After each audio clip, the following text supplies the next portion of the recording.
Chapter 1509.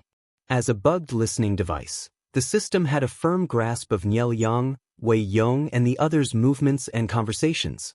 Knowing the two's plan, the system gloated at Nie Yang. They're about to make a move. Wei Yong plans to let Nie Qing help his spirit back and found an excuse to make you stay. If you want to make a move and switch identities, you have to do it within these 2 days. Otherwise, you won't have a chance. After spending some time to get used to it, Nie Yang was no longer as resistant and uncomfortable as before. To be safe, I plan to make a move on the last night. If he changed his identity earlier, Nie Qing would definitely cause a ruckus and ruin his plan. It would be better to switch identities on the last night. When Nie Qing woke up, what awaited him would be his father-in-law's butcher knife. Thinking of that situation, Nie Yang laughed until tears came out of his eyes. The system was secretly speechless at Nie Yang's ruthlessness. On the last night of helping the spirit home, Nie Yang found an excuse to stay in Nie Qing's tent. The two brothers talked about many things that night. Not long after, Nie Qing fell asleep. Nie Yang, who was pretending to sleep, opened his eyes. He took out 2 pills the size of longans from his sleeves.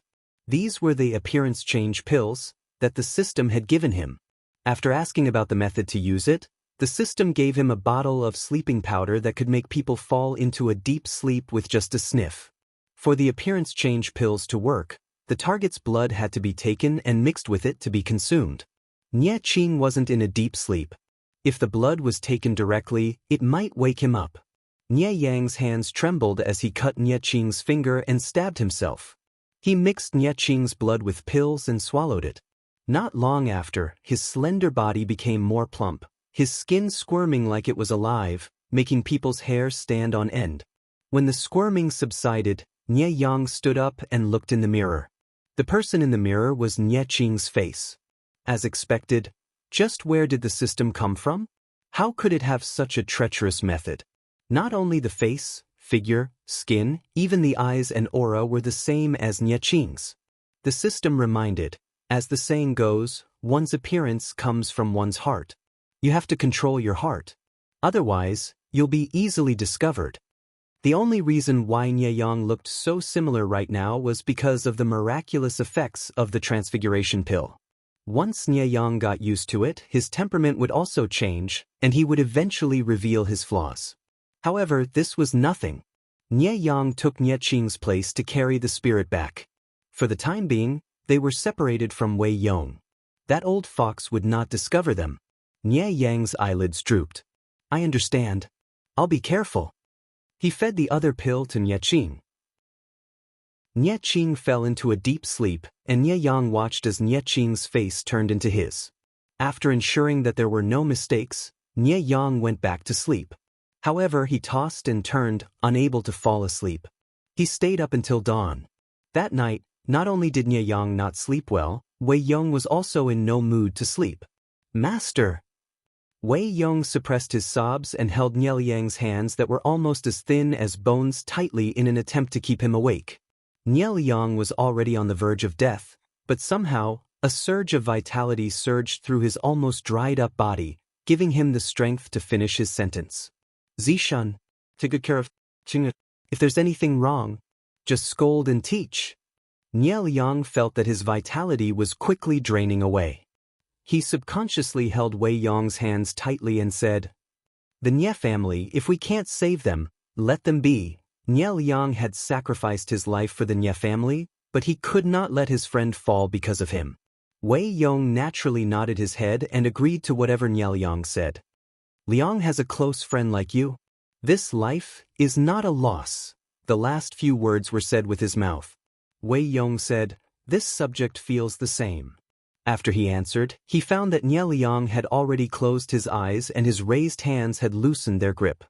His heart thumping, Wei Yong knelt beside the bed and stared blankly for a long time before he reacted. He leaned to the side and suppressed his sobs. Not long after, Fan Chen came late. Seeing Wei Yong's situation, how could he not guess? Black shadows appeared in front of him, and he almost fainted. Vishan, Master's funeral matters. Fan Chen took a step forward and almost stumbled to the ground. Only then did he find that his legs were so weak that he had no strength. Act according to the plan. Wei Yong suppressed his grief with difficulty and said hoarsely, "Master has not gone far. Do not let him worry." The trap had been set and they were just waiting for the prey to take the bait. At the first glimmer of dawn, Nie Yang stood up and neatly dressed Nie Qing's morning clothes. He gave a flawless smile in the mirror. However, today was the day to support the spirit back, so there was no need to smile. Therefore, Nie Yang changed his expression to one of grief and silence and strode away. Walking out of the tent, Nie Yang glanced back and finally steeled his heart to turn and leave. "Father-in-law." Nie Yang respectfully called out to Wei Yong. The two were father and son-in-law, but they were also ruler and subject. Nie Qing still referred to him as father-in-law. It could be seen how important Wei Yong was in his heart.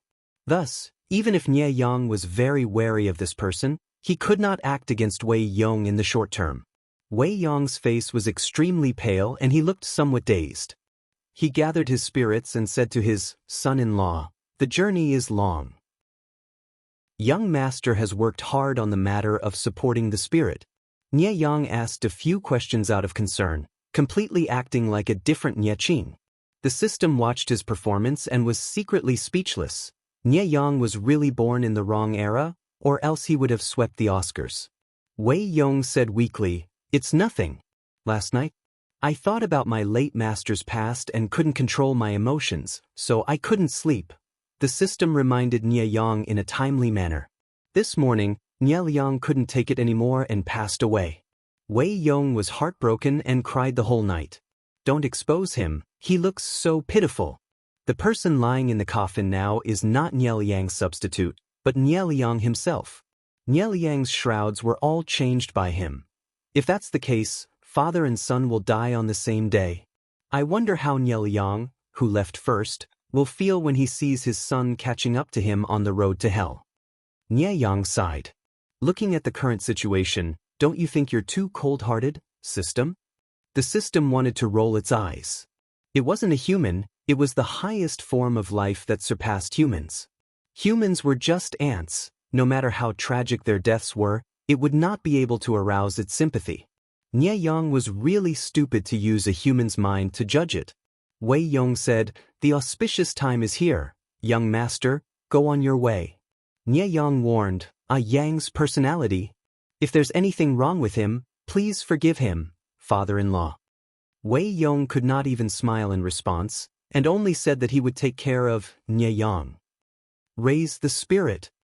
The white banner fluttered, and the mournful cries shook the heavens. Nie Yang supported the spirit and went on his way. Only when the tens of thousands of people left his sight did Wei Yong's expression turn as cold as ice, his hands clenched into fists that made people's teeth ache. "Go back." Chapter 15:10. The sleeping powder could make Nie Qing sleep until the sun was up, but he woke up before the procession set off. To be precise, the person who woke up wasn't Nie Qing, but a salted fish. What am I doing? That was what lucky Queen Xinyue was thinking. As an ancient big shot who had been in the live broadcast room for a long time, she had always been envious of those who had transmigrated, especially the super lucky queen who was lucky enough to get a wedding costume from the host. Today was another round of Dream of 1,000 Years. She looked at the ID in the streaming room and waited anxiously. She had won the bid. She had transmigrated after winning the bid, but then she realized something was wrong. Her chest was flat, and there was an unfamiliar sausage under the blanket. Can't you be more professional in Dream of 1,000 Years? Isn't it good for a girl to wear a girl's body? She had touched it out of curiosity, but the body was sensitive. The little brother had stood up immediately, which scared her. If it wasn't for the streaming, she would have liked to try the experience of a man masturbating. As she muttered to herself, a warm, confused, and frightened voice rang in her mind. "What kind of demon are you?" The salted fish lucky emperor was so scared that she jumped up. She could accept transmigration, but she couldn't accept such a supernatural event. It was too scary. Streamer, are you there? But why is someone talking in my body?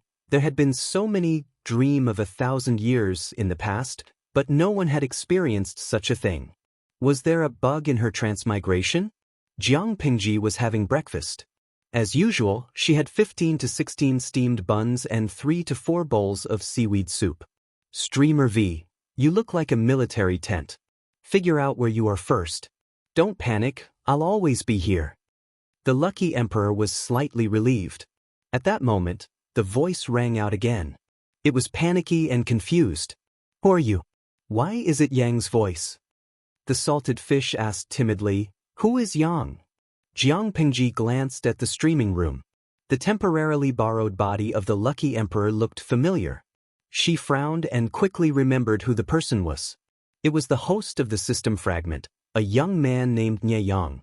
But now, she realized that the system fragment wasn't with Nie Yang anymore. Could it be that he had left in an accident? Jiang Pingji secretly denied this speculation.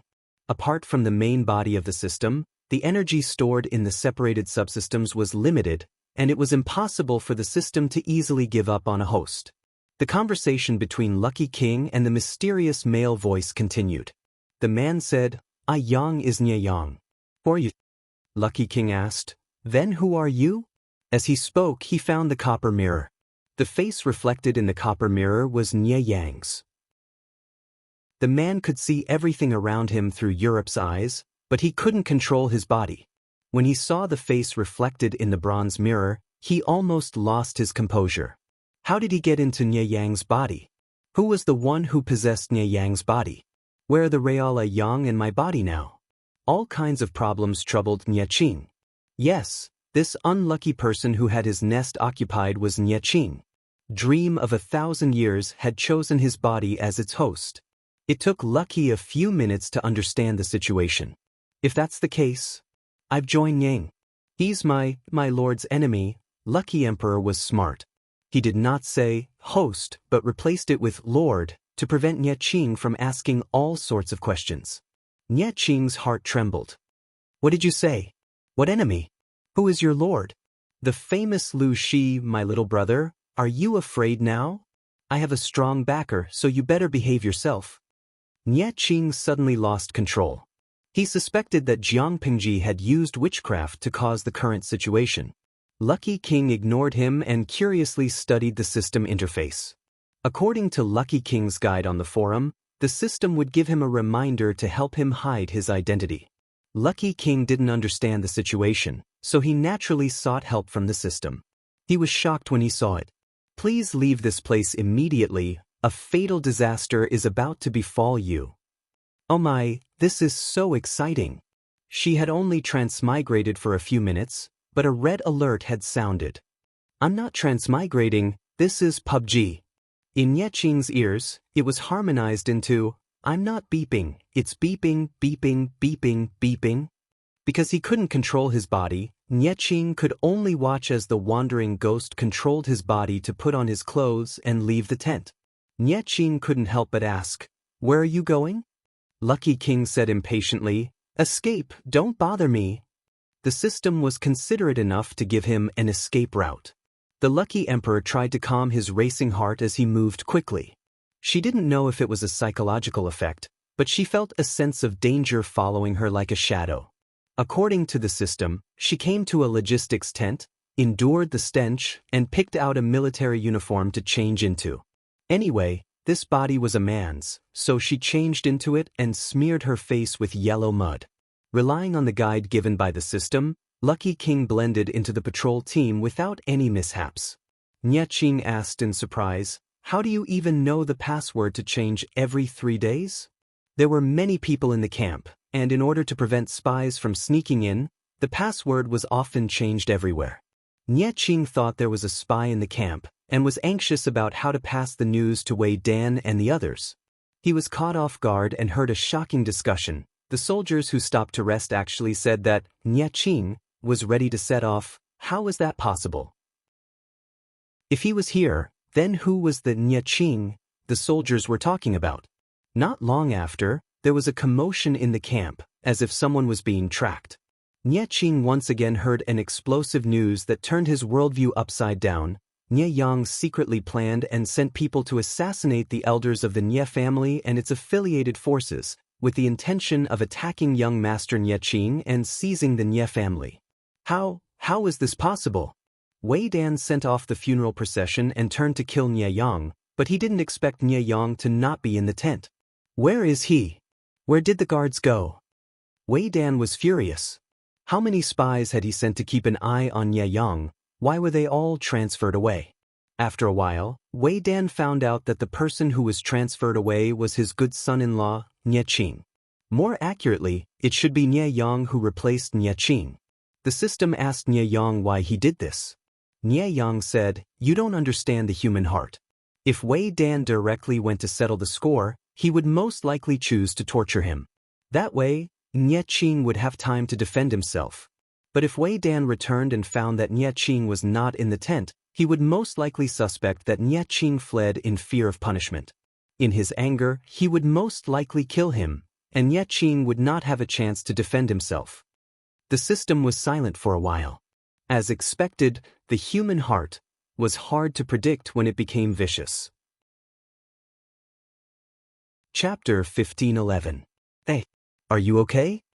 Lucky Emperor realized that the voice in her head had gone silent. She could not help but ask with concern. Nie Qing did not answer. Lucky Emperor continued, "Humans will meet a few scumbags in their lives. Fortunately, there's still room for redemption.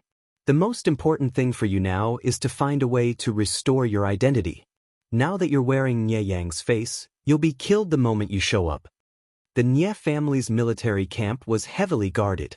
Even with the help of the system notification, as long as she did not find a way to leave the camp, she would die. She said, "I can only stay here for 12 hours. What do you plan to do after 12 hours? According to the various information and the system notification, Lucky Emperor found out that she was temporarily borrowing Nie Qing's body.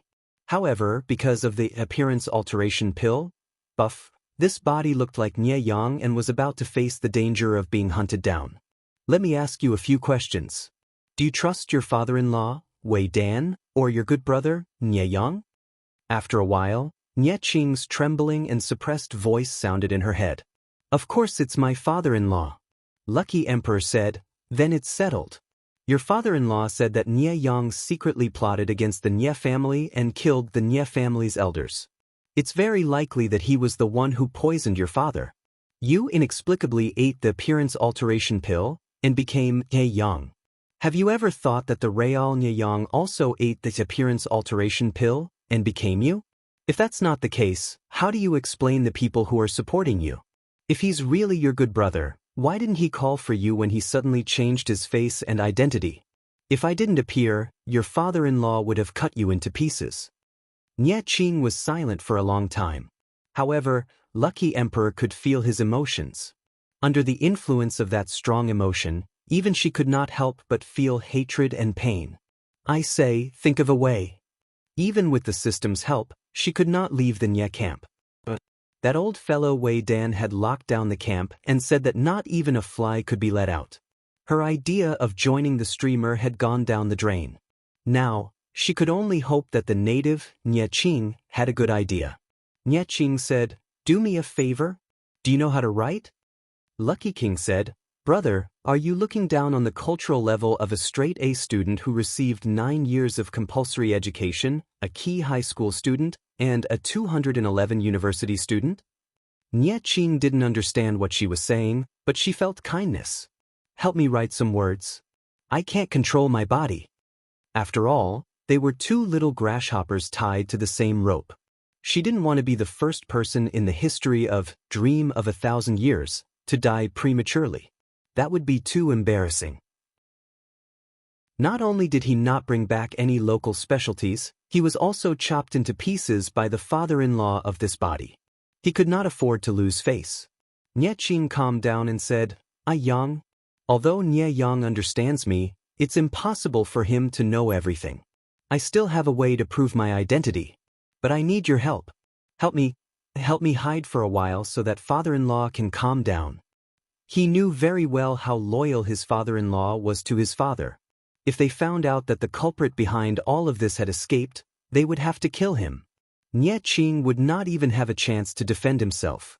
Although he didn't know where Nie Yang got the appearance-changing pill, it must have been an external skill. Nie Qing wasn't afraid of anything else. He was afraid that if he died, the appearance-changing pill would lose its effect and he would return to his original appearance. If his father-in-law found out the truth, he would commit suicide as an apology. No matter what, he had to find a way to get back his identity. Lucky King said righteously, "Tell me, I'll write." After a while, both of them fell silent. "Have you really studied before?" Nie Qing asked uncertainly. Lucky King almost exploded. "Are you questioning this straight-A student's educational background?" Although it was simplified Chinese, Nie Qing could barely make out the meaning. Nie Qing didn't ask for more. Nie Qing asked Lucky King to write an article that his father-in-law, Wei Dan, had written a long time ago. This article was about Wei Dan's first encounter with Nie Yang. Because it was somewhat personal, only 2 or 3 people had seen it so far, and Nie Qing was one of them. Because it was a camp-wide search, they couldn't let go of any suspicious places. Thus, Lucky King's words were discovered. What's so special about this scribble that's missing an arm and a leg? As one of the insiders, Fan Chen naturally joined in to share the pressure. This was to prevent Wei Dan from being provoked and leaving with the late master. Wei Dan spent a long time trying to identify these ugly scribbles that were missing an arm and a leg as words. Fan Chen could only recognize 1 or 2 words. "What's written here?" Wei Dan's face darkened and he frowned. "It should be the first line of a poem. Is there anything else?" Fan Chen said, "There are a few more. Do you want to go take a look?" Your body, Wei Dan said, is a little puzzled. They went to a few more places.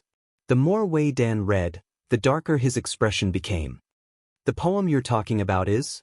Wei Dan recited a complete paragraph and said with a complicated expression, "This is a miscellaneous poem that I wrote in my spare time. Why would it appear here?" Fan Chen was also dumbfounded. "You wrote it?" Wei Dan nodded. "I wrote it a few years ago. The content was a little rough, so it was buried in the study to collect dust." Fan Chen clicked his tongue in wonder and asked, "Zi Shun, think about who has seen it. Who do you think left behind these words?" Since it was written by Wei Dan himself, and it was a work that had collected dust in his early years, there were definitely not many people who had seen it. Wei Dan said, "There are only 3 people, the late lord, the madam, and the young lord. One had already passed away, one was far away in his hometown, and the last was at the funeral. It can't be these 3. Think again, could we have missed someone?" Wei Dan shook his head. "There shouldn't be anyone else who has seen it. What is the purpose of the person who left behind these words?"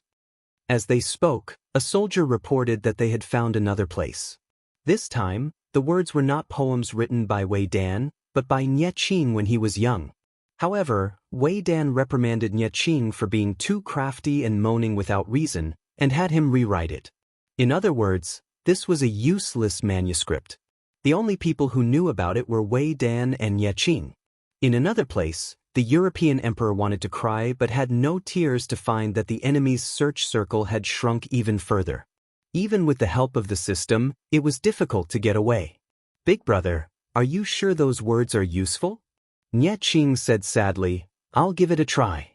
If I'm forced into a dead end, I can't die in the hands of my father-in-law." The European emperor sighed. "Poor child, learn from my master in your next life. Be more careful. I can only help you this much."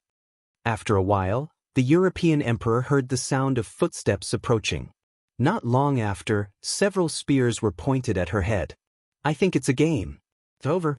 The European emperor slowly stood up from the stable where he was hiding, his hands raised high on both sides of his head. In the distance, 2 middle-aged men dressed in scholarly robes stood. They were Wei Dan and Fan Chen.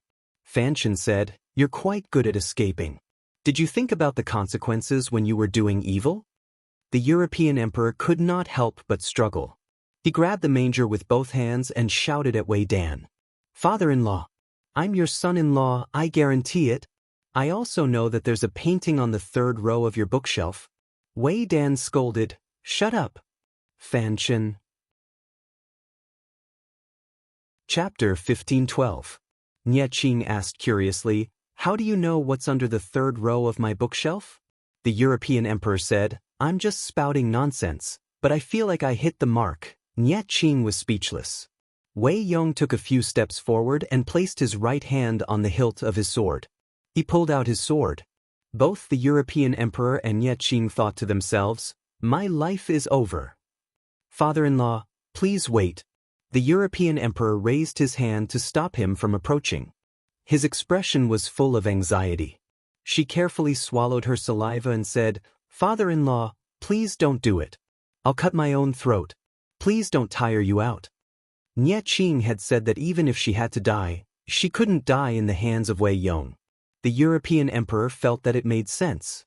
Fan Chen looked at Wei Yong suspiciously and asked, when did Nie Yang become Zixuan's son-in-law? Wei Yong also said, I'm also curious. How did he get to call you father-in-law? Wei Yong originally suspected that the person who left these strange words had something to do with Enchanting, but after seeing the person in person he felt like he was possessed. Fan Chen asked again, what's under the third row of your bookshelf? Wei Yong glanced at him coldly. Fan Chen felt an inexplicable chill. You believe his nonsense? Fan Chen was speechless. It wasn't that he wanted to believe it, but Wei Yong's reaction forced him to believe it. He was so curious that his heart was itching. Wei Yong's gaze turned to the European emperor. His cold and murderous eyes made the European emperor and Enchanting tremble. Bring her back for interrogation. Fan Chen asked him, why don't we just kill her to prevent future trouble? Wei Yong replied without turning his head, we can't kill her for now. The European emperor was tied up. Because the rope was very tight, she kept screaming in pain. Fan Chen lost his patience. They escorted her to the tent. The European emperor was violently pushed and fell to the ground. She was in so much pain that tears welled up in her eyes. She felt very wronged. Wei Yong dismissed his attendants. Only he, the European emperor, and Fan Chen were left. I've already called you father-in-law. Who do you think I am? Your son-in-law. She was about to complain when Jiang Pingji sent her a message. She paused and continued, no, to be precise, this body belongs to your son-in-law. Can't you guys have some basic respect for mountain ghosts? I saved your son-in-law and the eldest son of your old master. Is this how you treat your savior? Wei Yong sneered. He was most annoyed by the talk of gods and ghosts. Lucky Emperor said calmly, I used to be a mountain ghost that cultivated in the mountains. Yesterday, I came out to play and found the demonic aura in the camp. Out of curiosity, I came to take a look. I didn't expect to witness such a good show. That man named Nie Yang gave your son-in-law an appearance-changing pill and used it to swap their appearances. Now, Nie Yang has openly taken the position of your son-in-law, and your son-in-law has taken the blame for him. Do you have proof?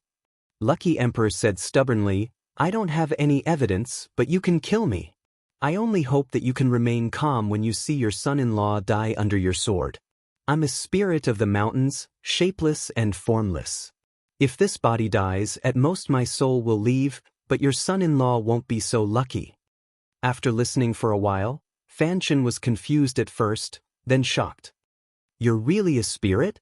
Lucky Emperor said according to Jiang Pingji's remote guidance, you're really forgetful. Wasn't the demon empress before Zhongzhao was destroyed a wooden figure? Even an ambitious spirit can run to become an empress.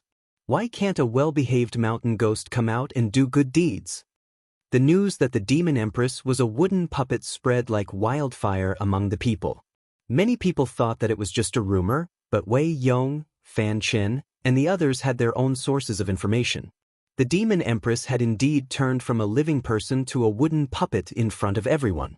Lucky Emperor forced himself to calm down and continued to repeat Jiang Pingji's words. I'm really unlucky. It's so good to stay in the mountains and cultivate. It's rare for me to come out, but I encounter such a terrible thing. I'm even involved in the battle of the feudal lords. If I'm not careful, I'll be stained with endless karma. She looked like she had nothing to lose and said to Wei Yong fearlessly, the Nie Yang you mentioned seems to be in cahoots with the demons of the evil path. I don't know where he got the appearance-changing pill. There's no proof. As long as the person dies, the effect of the appearance-changing pill will disappear. Do you want to test it? Anyway, I'm not afraid of death. Your son-in-law only has one life. Wei Yong's hand that was holding the sword was trembling. His heart was wavering. Did you leave those words just now? I asked Nye Qing and he passed it on to me. Since you don't know whether to believe him or not, why not give him a chance to defend himself?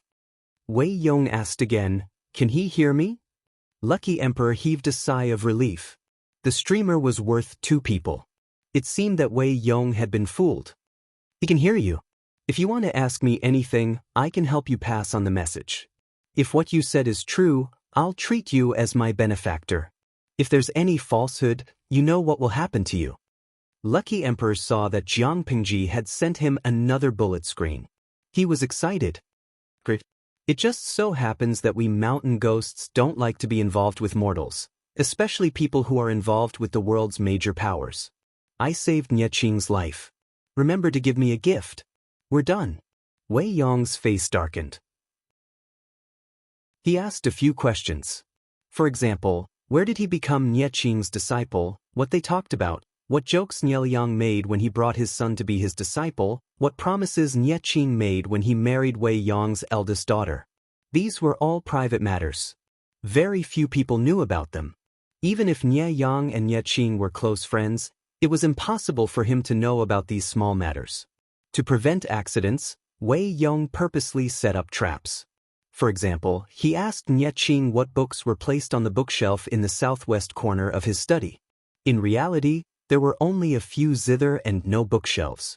Nye Qing answered one by one, and Lucky Emperor passed on the information. The more Wei Yong asked, the more frightened he became. Fan Chen, who was beside him, paled. Do you believe me now? Lucky Emperor stabbed Wei Yong in the heart. You almost killed your son-in-law. Wei Yong used the tip of his sword to remove the thick rope that bound him. Lucky Emperor finally regained his freedom. I can only possess a mortal for 12 hours. After 12 hours, Nye Qing will regain control of the body. Fan Chen asked, is there a way to remove the effects of the pill and let the young master regain his original appearance? Lucky Emperor shrugged. There's no way. I don't know either. If you can help the young master return, I will never forget your great kindness. How could Lucky Emperor know? When he was secretly anxious, Jiang Pingji pointed out the way for him. Since you're begging, there's a way. What way? You capture Nye Yang and give him to Lu Shi. Lu Shi's sword can slay all the demons in the world. That demon is currently possessing Nye Yang's body. Lucky Emperor said, as long as the demon helping Nye Yang is eliminated, the effects of the pill will naturally be removed. Of course, although I'm a mountain ghost, I've heard that mortals fight fiercely. Lu Shi is your mortal enemy. However, there are trade-offs in everything. Do you want Nye Yang to take over your nest and make Nye Qing unable to see the light for the rest of his life? Or do you want to endure the humiliation and let Lu Shi help you eliminate the demon? You choose. Wei Yong trembled and almost lost his footing. He said sarcastically, is Lu Shi really the chosen one? All the demons in the world will help him succeed? Lucky Emperor was about to reply, of course, when Jiang Pingji sent a bullet screen. It's hard to say. Whoever has the world in the end will be the chosen one. She laughed. I've already said that it's not easy for mountain ghosts to cultivate. They can't casually affect the change of emperors in the mortal world. How can a small mountain ghost bear such a huge karma? Believe it or not, it's up to you.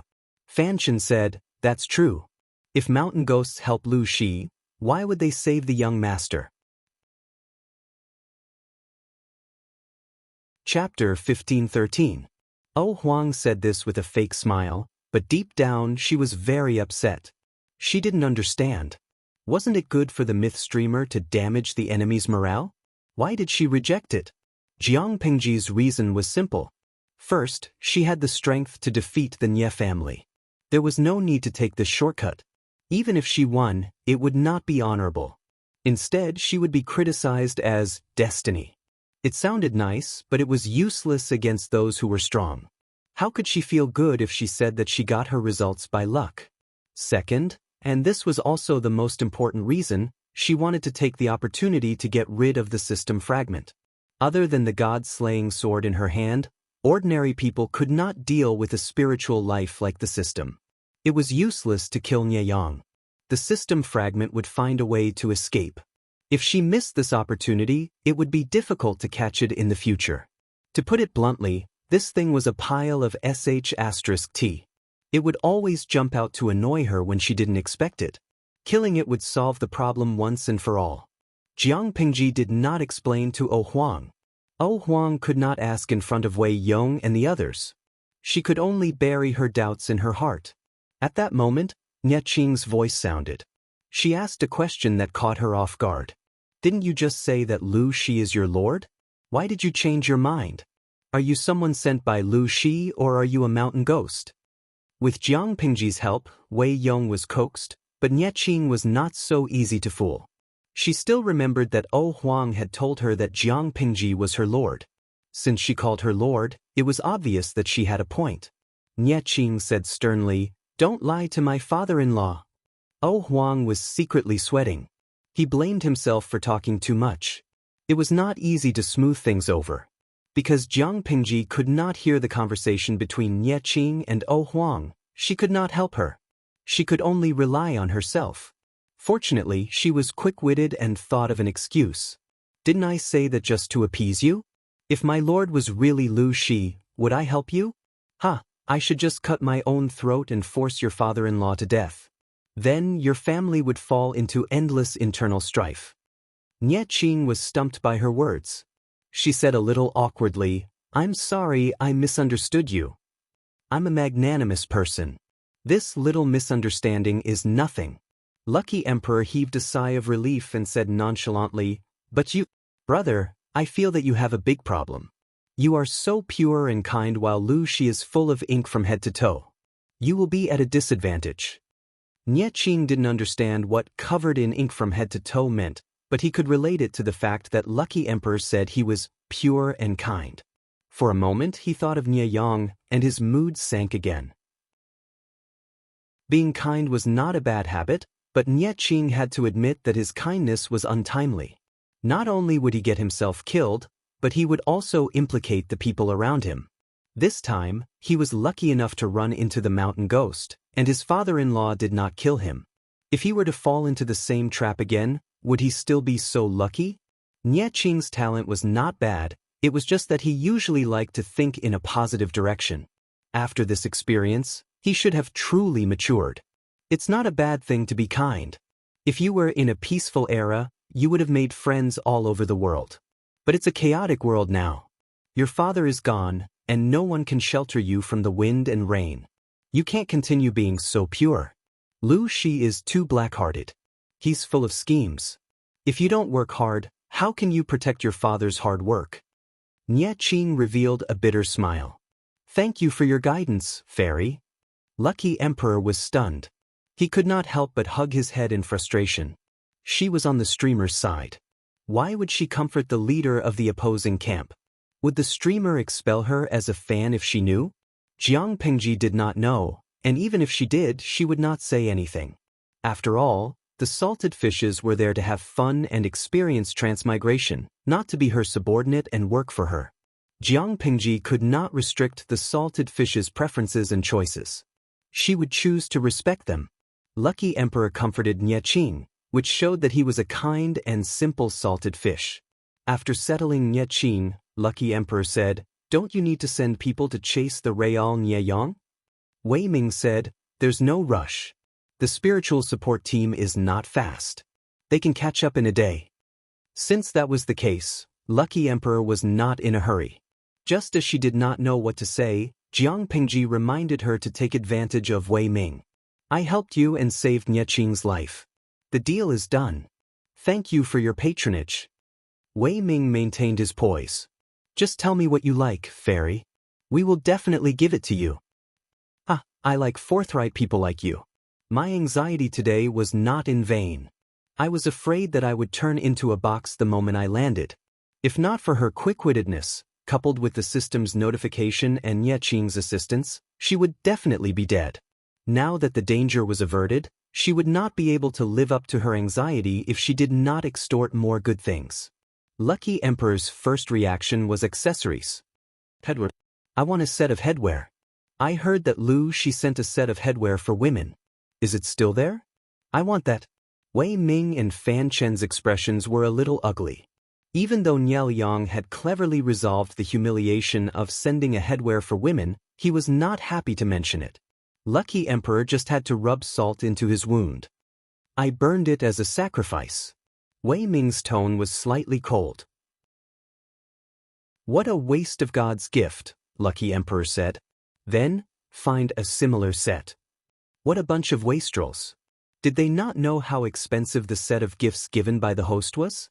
A tycoon offered 10 million but refused to sell it. Although it was a military camp, there were many spoils of war.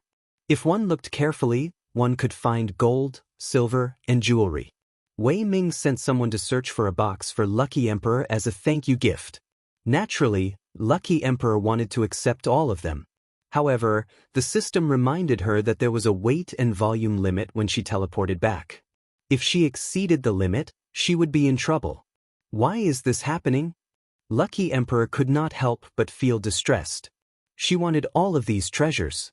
They were the spoils of war that she had exchanged her life for.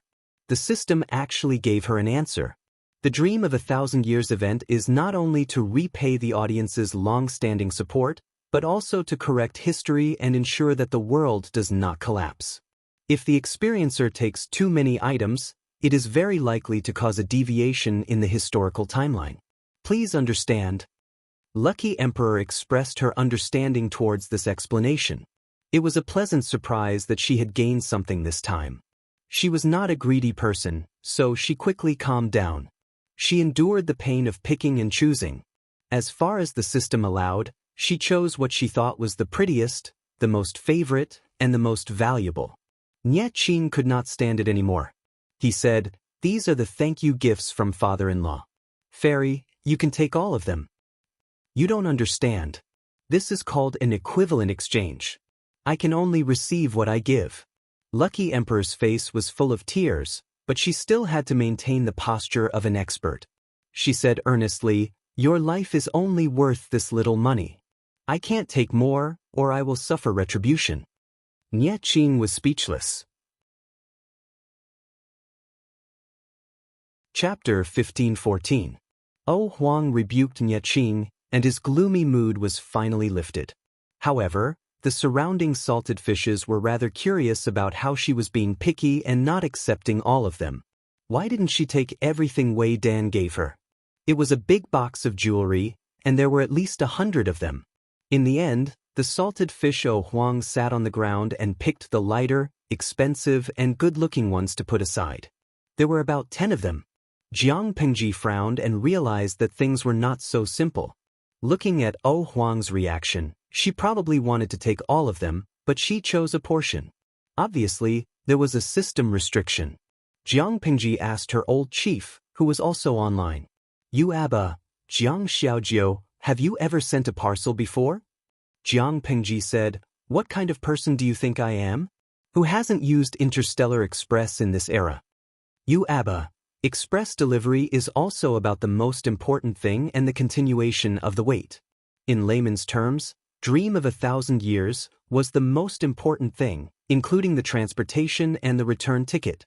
More than that, there was an additional price to pay for the continuation of the wait, which ordinary people could not afford. Besides that, another important reason was the butterfly effect. If too many items were taken away, it would cause a serious deviation in history." Jiang Pengji smiled and said, "You know the system's tricks very well, old chief." "You Abba, because I have one here. Although it has some problems with its brain, it is obedient." Jiang Pengji, although it was called a system, it was actually one of the spiritual beings. Her old chief actually had one? Jiang Pengji could not help but ask, "Previously, you said that you got a new job after retiring. Is it convenient for you to tell me about the nature of the job?" "You Abba, it's a job. To put it bluntly, I just work for others. The only advantage is that I can travel at public expense and get reimbursed in full. I can see many interesting people and things. Although the place I travel to is poor and backward, the pay is good, so I bear with it." Jiang Pingji smiled and said, "What you said is true, but you didn't say anything. You don't have to be so guarded against me, do you?" Was there any difference between what she said and what she didn't say? "You Abba, I have to be guarded against you." Everyone in the 7th Corps knew that Jiang Pingji was a thorn. They had to be careful when talking to her, lest they be exposed. Jiang Pingji rubbed her chin. She had a feeling that her old chief was hiding something. However, Jiang Pingji couldn't force her to speak if she didn't want to. She wouldn't harm her anyway. From the new system to the appearance of the old chief, Jiang Pingji vaguely sensed something, but her guess had yet to be confirmed.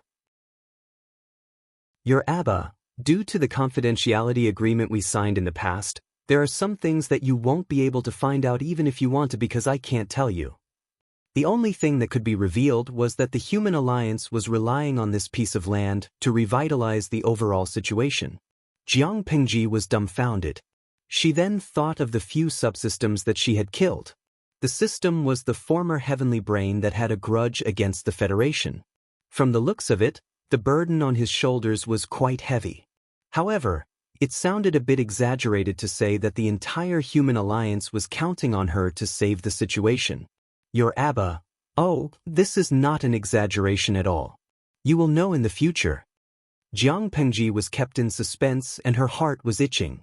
It was fine if she didn't know that there was such a secret, but the old general told her that there was a secret but refused to tell her the content. This was too much. "Old Chief, do you know of a genre of online novels called fast travel?" Jiang Pingji was about to probe further when the old chief's meat bun profile picture immediately darkened. "Your friend, your Abba, has gone offline." Jiang Pingji was speechless. She seemed to know something. "Old chief, you've fallen." She rubbed her forehead, feeling a headache coming on. The first half of her life was quite normal, but after her transmigration, all sorts of monsters and demons appeared.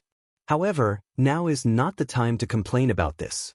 The most important thing is to solve this system fragment. Although the system was not a good thing, its existence was simply a bug. It would be better to solve it as soon as possible.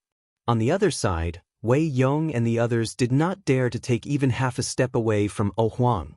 "You guys are staring at me like this. I feel like I'm a prisoner." Oh Huang could not help but complain to Nie Qing about the behavior of Wei Yong and the others. If she was given 2 sticks, she could simulate tears in prison. Nie Qing's mood had recovered a lot, and the fatigue in her smile was not as strong.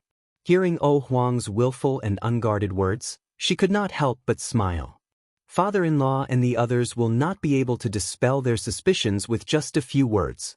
"You said that you only possess this body for 12 hours, but they may not believe you completely. If we don't keep an eye on you, it is hard to guarantee that no accidents will occur. Please forgive me, fairy." Oh Huang glanced at the system countdown and hugged the precious box tightly. The jewelry in the box was precious, and the box used to contain them was carved from a whole piece of red sandalwood. It was extremely expensive. Seeing that the countdown was about to end, Oh Huang hesitated for a while and left a message for Nie Qing. "I can't understand people like you who see glory and responsibility as more important than the heavens. Compared to you, I am more like a layman. I only know that living is more important than anything else. Only when you are alive can you create hope and opportunities for the future. If you die, you have nothing. Brother Nie Qing, take care." Nie Qing did not understand, but he smiled and thanked her. After a while, he felt his entire body sink. What happened? Nie Qing had just opened his mouth when he heard Nie Yang's voice. He raised his hand and was shocked to find that he could control his body. Only then did he understand that the fairy had left. Nie Qing could not help but look at Wei Yong and Fan Chen. The two had different reactions, but their eyes were filled with worry, and they could not help but redden. Wei Yong called out tentatively, "Young master?" Nie Qing choked with sobs, "Father-in-law." Fan Chen could not help but rub his eyes, saying in shock, "That really was a fairy." When Oh Huang left, the box she was hugging also disappeared. Wei Yong and Fan Chen saw this scene with their own eyes. Only now did they completely believe Oh Huang's words. Nie Qing took a deep breath and said, "The most important thing now is to quickly get Nie Yang back and swap identities." Now that Nie Qing was using Nie Yang's appearance, other than Wei Yong and Fan Chen, the other officials would not believe him. If Nie Yang made a false accusation at a critical moment, not only would Nie Qing's life be in danger, the two elders would also be implicated. In terms of ruthlessness, Nie Qing was far from being Nie Yang's match. Chapter 15:15. Wei Yong said, "Young master, don't be anxious. Young master should not appear in this matter." Nie Qing asked, "Why?" He wanted to personally ask Nie Yang why he treated him this way. How had Nie Qing wronged Nie Yang in the slightest? Were their many years of brotherly love all fake? Wei Yong said, "According to what that mountain ghost said, Nie Yang has the help of an evil demon. If you appear, how can the evil demon not guess our intentions? I'm afraid we'll alert the enemy. When this old subject captures Nie Yang, there's still time for young master to say or ask anything." Nie Qing said in shame, "This is this son-in-law's fault. I didn't think of this." Wei Yong said, "After experiencing this, young master should understand that a person's heart is hard to predict. Take this as a lesson." Nie Qing thought of something, his face pale as he said, "Father's poison was really done by him?" Wei Yong said, "Before the late master died, he sent someone to find a bottle of poison in Nie Yang's study. This poison was the same as the late master's. However, this alone is not enough to convict Nie Yang. After that, the evidence of Nie Yang's scheme to murder young master can be considered irrefutable." Nie Qing's eyes were as red as a rabbit's, tears rolling down his face. "In that case, it was I who killed father," Wei Yong said. "Even the late master and this old subject were deceived by Nie Yang, much less the inexperienced young master at that time. This matter could not be blamed on Nie Qing, it could only be blamed on the vicious and merciless Nie Yang. Because they had to support the spirit, Nie Yang and the others did not walk quickly. The men sent by Wei Yong and Wei Yong caught up not long after the sky turned dark. Nie Yang pretended to be surprised. "What happened?" The messenger said in panic, "Reporting to Lord, something big happened in the camp." At noon, military advisor Wei and registrar Fan died one after the other. Even though Nie Yang had been mentally prepared, he was still shocked speechless by this news. However, the people who died were father-in-law and father's important officials. Nie Yang was now using Nie Qing's identity and could not remain indifferent. He cried, saying, "Father-in-law and the others are more than that. Father is gone, they don't want to live anymore." Nie Yang's acting was obviously at the level of a best actor. He cried at the drop of a hat and acted with sincerity, like another Nie Qing. Wei Yong and Fan Chen sacrificed themselves for their masters was a major event. Nie Yang took the initiative to meet the messenger and did not bring many people with him. The messenger was Wei Yong's trusted subordinate. In order not to arouse Nie Yang's and Yao Xie's suspicions, the messenger did not know that Wei Yong and the others were fine. He even thought that the two of them had really committed suicide for their master. Before sacrificing himself for his master, Wei Yong had left a secret suicide note for Nie Qing. Since it was a confidential matter, he naturally had to dismiss his subordinates and hand it over to them alone. Although Nie Yang was shrewd, Wei Dan was also a wily old fox. In the end, Nie Yang was still one step behind. "You did."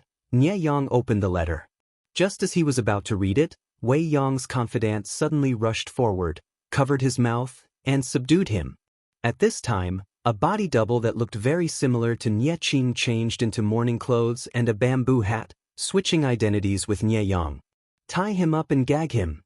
Just as Nie Yang was about to struggle, several people pounced on him and tied him up. They put a bag as tall as a person and carried him away. The body double continued to carry Nie Yang's spirit to Bianzhou. Nie Yang struggled for a while, but realized that it was all in vain, so he simply gave up. "System, what's going on?" The system was silent for a long time before it spoke. "There are two possibilities. Either Nie Qing is dead, and Wei Yong did not sacrifice himself for his master, and instead endured the pain to avenge his son-in-law. Or, Nie Qing and Wei Yong are not dead, and your plan has already been exposed by them, and they are now going to capture you and interrogate you." Nie Yang's mouth was stuffed with a piece of cloth, and his entire body was curled up in the sack. You're saying, Nie Qing and Wei Yong have already seen through our plan? The system said. Yes, it looks like I've underestimated these ordinary people. Nie Yang's breathing quickened. The sack was stuffy and hot. He had been placed on the back of a horse, and his internal organs were about to shift. Aren't you very powerful? Is there no way to fix this? The system was also very angry. This was originally a trap to kill Nie Qing, but it did not expect its host to lose his life. Although Nie Yang was somewhat annoying and had secretly tried to resist it, the system was still satisfied with Nie Yang. There's nothing I can do now. So what if Nie Yang could escape this time?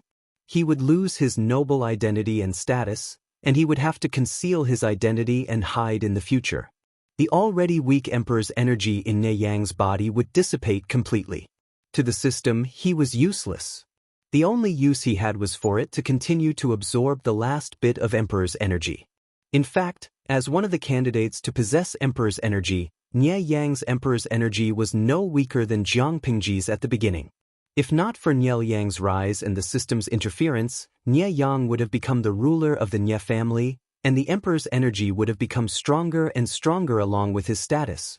Who knew that Nie Yang, who should have been content with his lot, would rise and take away Nie Yang's Emperor's energy? The other part of the Emperor's energy was stolen by the dormant system bit by bit. Nie Yang's luck was getting worse and worse, and now he was in a dead end. Nie Yang chuckled. Are you going to give up on me?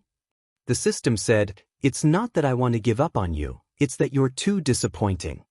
Nie Yang said sarcastically, then why aren't you leaving? The system said, we've known each other for a while. No matter what, I have to send you on your last journey. In fact, the system was unwilling to leave only because it was greedy. After all, Nie Yang still had some Emperor's energy on him. It couldn't waste it. When Wei Yong and the other two saw the battered and exhausted Nie Yang, they felt very conflicted. Nie Qing squatted down and removed the cloth from his mouth. He asked coldly, why did you do this? Nie Yang didn't struggle, and he couldn't be bothered to quibble on his behalf. He simply told the truth. Because of power. When you poisoned my father, at that time, was he in your way? How could you be so heartless? Nie Qing's chest burned with rage. He grabbed Nie Yang's collar with both hands and lifted him up. His gaze was ferocious. Nie Yang didn't look him in the eye. He turned his head and said, it's only a matter of time. He who strikes first gains the upper hand. Nie Qing was so angry that his vision turned black and his molars chattered. He almost couldn't resist the urge to strangle Nie Yang. The so-called brotherly respect is also for the sake of this scheme? You treat me very well. I'm very grateful. Nie Yang's eyes darkened. He said in a low voice, however, you only gave me 1% of what you have. What I want is 1,000% more than what you have. I didn't want to harm you. But, who asked you to block my way? Nie Qing, ask yourself. Is your personality really suitable to be a duke? Pure, weak, naive, the Nie family will only walk towards destruction in your hands. As a descendant of the Nie family, if you can sit in this position, why can't I? Everything Nie Yang had was given to him by the Nie family. He didn't fight for it himself. Nie Yang didn't feel guilty taking it for himself. Chapter 15-16. You want power, why didn't you say so? Why didn't you say so? Nie Qing lost his usual elegance and calmness, his eyes bloodshot as he choked. If you had just a little bit of trust in me, just a little bit of honesty, I would have done my best to help you. What you want, and what I have, I will do my best to give it to you. Nie Yang, when have I ever owed you anything? But why did you take my father away from me? Nie Qing was on the verge of breaking down. Everyone was moved, even the cold-hearted Nie Yang didn't know how to retort. Because he knew that what Nie Qing had just said was true. What you want? Why didn't you say so? Why did you have to kill my father? Why? Nie Yang's expression darkened, his bloodied lips quivering, as if he wanted to say something, but in the end he didn't. Facing Nie Qing's questioning, even if Nie Yang was so heartless, He felt a heavy stone in his chest, making it hard for him to breathe. The system sneered, "Are you touched? You actually believed his words? If Nie Yang didn't die, how could Nie Qing have power? Nie Qing's words were just to lie to you. If Nie Yang didn't die, he wouldn't have just sat back and watched his precious son assist you. Why was it so hard to let go of power once you picked it up? It wasn't just because power was attractive, it was also because power could protect oneself. For example, if Nie Qing convinced his father, Nie Yang, to gradually give power to Nie Yang, then wouldn't Nie Qing be worried that Nie Yang would harm him after he gained power? According to Nie Yang's temper, it was rare for him to get rid of the donkey after it had outlived its usefulness. Losing power was equivalent to taking off all the armor, exposing the defenseless soft meat in front of the enemy. Nie Yang laughed bitterly. Whether it was fake or sincere, at least he could say that. No matter what, he's sincere now. Nie Qing treated him sincerely, but this little bit of kindness couldn't stop Nie Yang from pursuing power. "Just kill me, there's nothing else to say." Nie Yang said hoarsely, "I poisoned Nie Yang, I admit it." Nie Qing thought Nie Yang would quibble for him. He didn't expect him to admit it so directly. He pointed at Nie Yang's heart and enunciated each word clearly, "Is power really that attractive in your eyes?" Nie Yang said indifferently, "Isn't the purpose of a person's life to live a better life?" Nie Qing had to admit that Nie Yang's words were correct, but he could not accept the methods Nie Yang used to pursue power. He relied on viciousness to get to this point, annihilating his conscience as a human. Even if he were to rule over the world, he was just a tyrant that others would turn pale at the mention of. Nie Yang. Nie Qing's breathing was heavy. Her tears had long since stopped, but the redness in her eyes was even more frightening than before. She grabbed Nie Yang's collar and pulled him closer to her. Her clear eyes were filled with viciousness as she gritted her teeth and said, "I sever all ties with you, and we will not meet again on the road to the Yellow Springs." Nie Yang forced a smile and said, "Of course we won't meet. If I travel faster, I might be able to see Duke Guangshan." When Wei Yong and Fan Shen heard this, their expressions changed drastically. In a rage, Nie Qing kicked the tied-up Nie Yang to the ground. Nie Yang rubbed the side of his face on the ground, his cheeks bleeding from the grit. He smiled and bent his waist, his knees curling on the ground as he used the force to sit up. He looked at Nie Qing out of the corner of his eye and said with some pity, "Does elder brother know that Duke Guangshan passed away yesterday at the Cho hour?"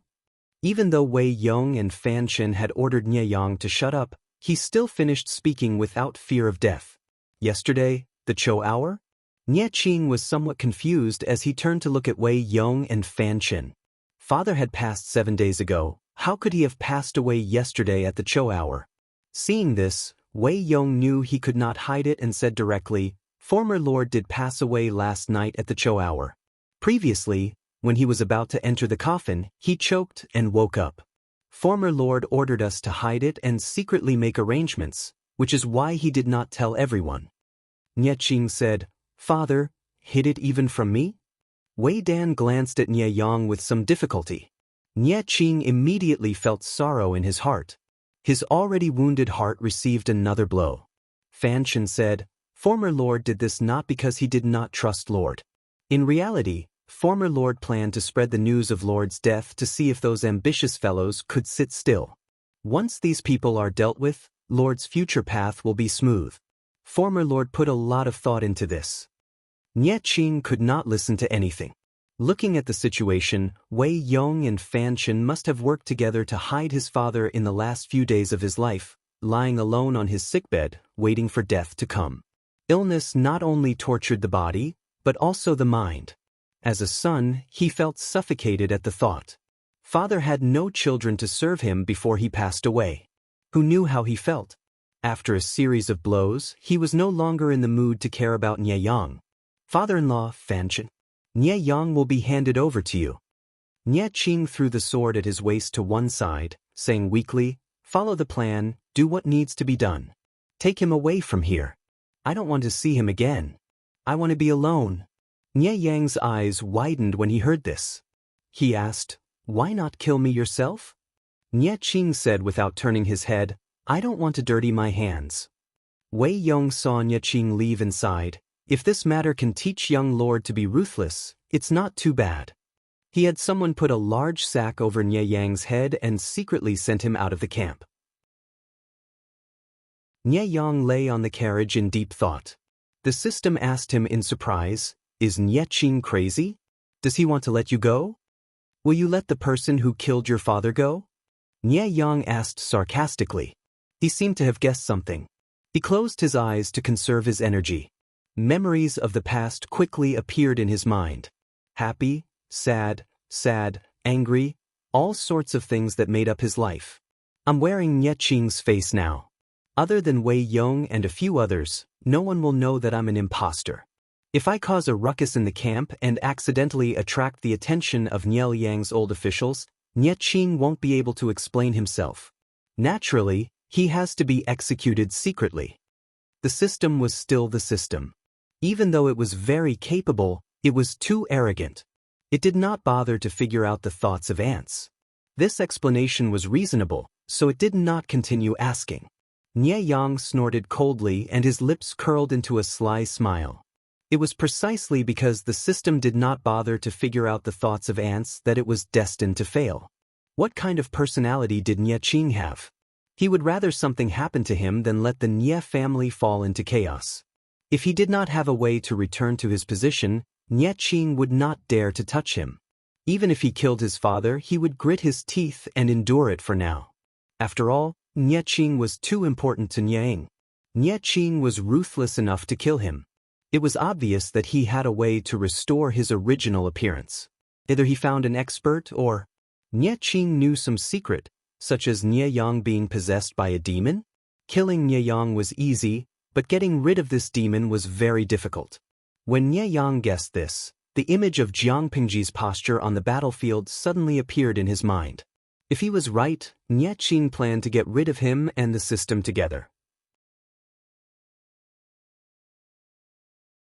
Chapter 15-17. Since they were bound to each other, why not go to hell together? After a long time, Nye Yang heard the voices of another group of people. You brought them? Yes. Do you want to inspect them? Yes. After the conversation, Nye Yang's sack was untied. Before he could adapt to the sudden sunlight, the person came forward and put something around his neck. He looked down and saw that it was a seal used by Taoists to summon gods. The seal was made of jade and had a unique and exquisite design. It was 7 inches long and 2.5 inches long. It was as white as snow. Even if he couldn't touch it with his hands, he could feel the cold air around it. What kind of process was this? Nye Yang frowned and turned to look at the other group of people. His pupils shrank when he saw what they were wearing. Weren't they soldiers under the enemy's command? Is the inspection done? The person pinched Nye Yang's face and smiled. Good quality goods. Tell your master that it's done before sunset. Humph, please don't play tricks. The person smiled. My master won't be able to eat or sleep in peace with such a monster alive. We are on the same page on this. Nye Yang had already guessed it, so he could more or less guess it, but the system was not so calm. Its voice was almost hoarse. Why is it the Sunfire Seal? The Sunfire Seal? Nye Yang was curious when he heard the unfamiliar term. You mean, the thing hanging around my neck? He could hear the fear in the system, which made him feel better. He searched through everything he knew but couldn't find anything related to the Sunfire Seal. If there's a Sunfire Seal, is there a Shuayin Seal? The system sneered and didn't answer. Nye Yang asked it. Is there something you're afraid of in this world? The system sneered. If I was at my peak, I wouldn't be afraid of this thing. It was almost destroyed, but who knew that dog money would repair it? In order to capture me, they are really generous. They are even willing to take out the 10 great ancient artifacts. The Sunfire Seal and the Shuayin Seal were a pair of artifacts. They could shock the Yin and Yang realms with terrifying power. Although their master had passed away many years ago, they were more than enough to suppress the system. In the silence, Nye Yang was brought to Jiang Pingji. It really is you. The system had once said on the battlefield that the sword in Jiang Pingji's hand was terrifying. Nye Yang was not surprised to see her today. Jiang Pingji smiled and said, You don't seem surprised at all. You have a good mentality. It's a pity that you met the wrong person. Nie Yang was puzzled. You met a bad person? Jiang Pengji said, the thing in your body calls itself the system, right? Do you know how evil that thing is? What it gives you is far less precious than what it steals from you. If it hadn't interfered, your future would be much better than it is now. If Nie Yang hadn't been instigated to poison in advance, Nie Liang wouldn't have stood on the stage, let alone taken control of the Nie family. Zixiao had said that in his previous life, the leader of the Nie clan was this sinister brat who didn't reveal himself. Nie Yang smiled bitterly. I never thought that the Duke of Lanting would be such a kind person. He was clearly a prisoner, but the tone of the other party's voice did not sound arrogant or unreachable. Jiang Pengji used her thumb to press against the handle of the knife. The long knife was slightly unsheathed, and the white light on the blade was dim. Do you have any last words? Nie Yang asked, what will happen to it? Do you see my knife? If my knife is compared to a human, that thing is an edible meat to the knife. It will end up the way a human eats meat, Jiang Pengji said. Other than that, do you have any last words? Nie Yang saw that she was calm, and his fear of dying lessened a lot. I do have one thing that I hope the Duke of Lanting can fulfill, Nie Yang said. I know that I have a clear conscience, but I still owe someone. After I die, I hope the Duke of Lanting can cremate my body. Burning my bones to ashes might be able to slightly appease the hatred in that person's heart. Since he couldn't escape death, he might as well die quickly and make his last words clear. Jiang Pengji said, I've heard that when a person is about to die, his words are kind. Regardless of whether what you said is true or false, you still have a sense of responsibility. Nie Yang saw her pull out the long knife. His lips paled and cold sweat broke out on his forehead. And, the Duke of Lanting, you must not let that demon go. As soon as he finished speaking, a white light shone in front of him. Nie Yang felt a chill on his neck. His vision went black and he didn't know what happened. Jiang Pengji saw Nie Yang's head roll on the ground. His skin squirmed and changed into a strange face. Disgust flashed in her eyes. The system, this thing is really harmful. For the god-slaying knife, blood was far less delicious than the system. Due to the suppression of the seal, it couldn't leave Nie Yang's body.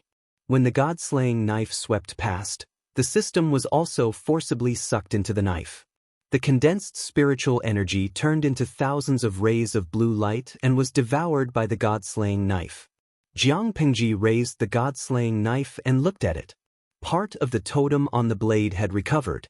Judging by its size, it should be about 3/5 of the whole blade. She used her mind to examine the blade and found that the white misty object inside the blade had changed again. It had turned from a mist to a condensed flesh. The tube between the disintegrated spiritual energy of the system and the white ball was also 10 times thicker than before. Every time it was absorbed, the white ball would tremble and let out a faint thud, like a beating heart. As soon as she thought of this, she retracted her mind and said, I heard that some knives have a spirit. Is it possible that this thing is one too?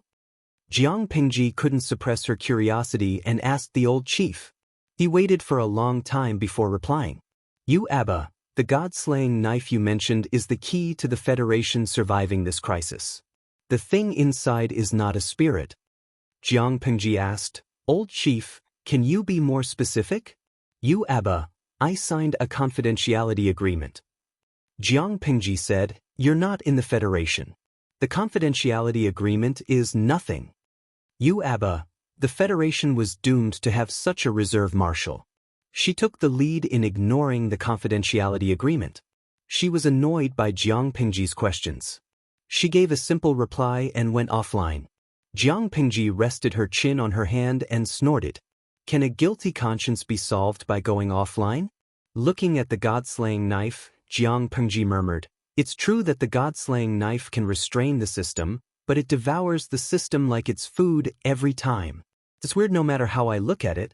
It makes me feel like an old mother who hunts down the system just to find food for her child. The god-slaying saber laid across her lap quietly and without any reaction.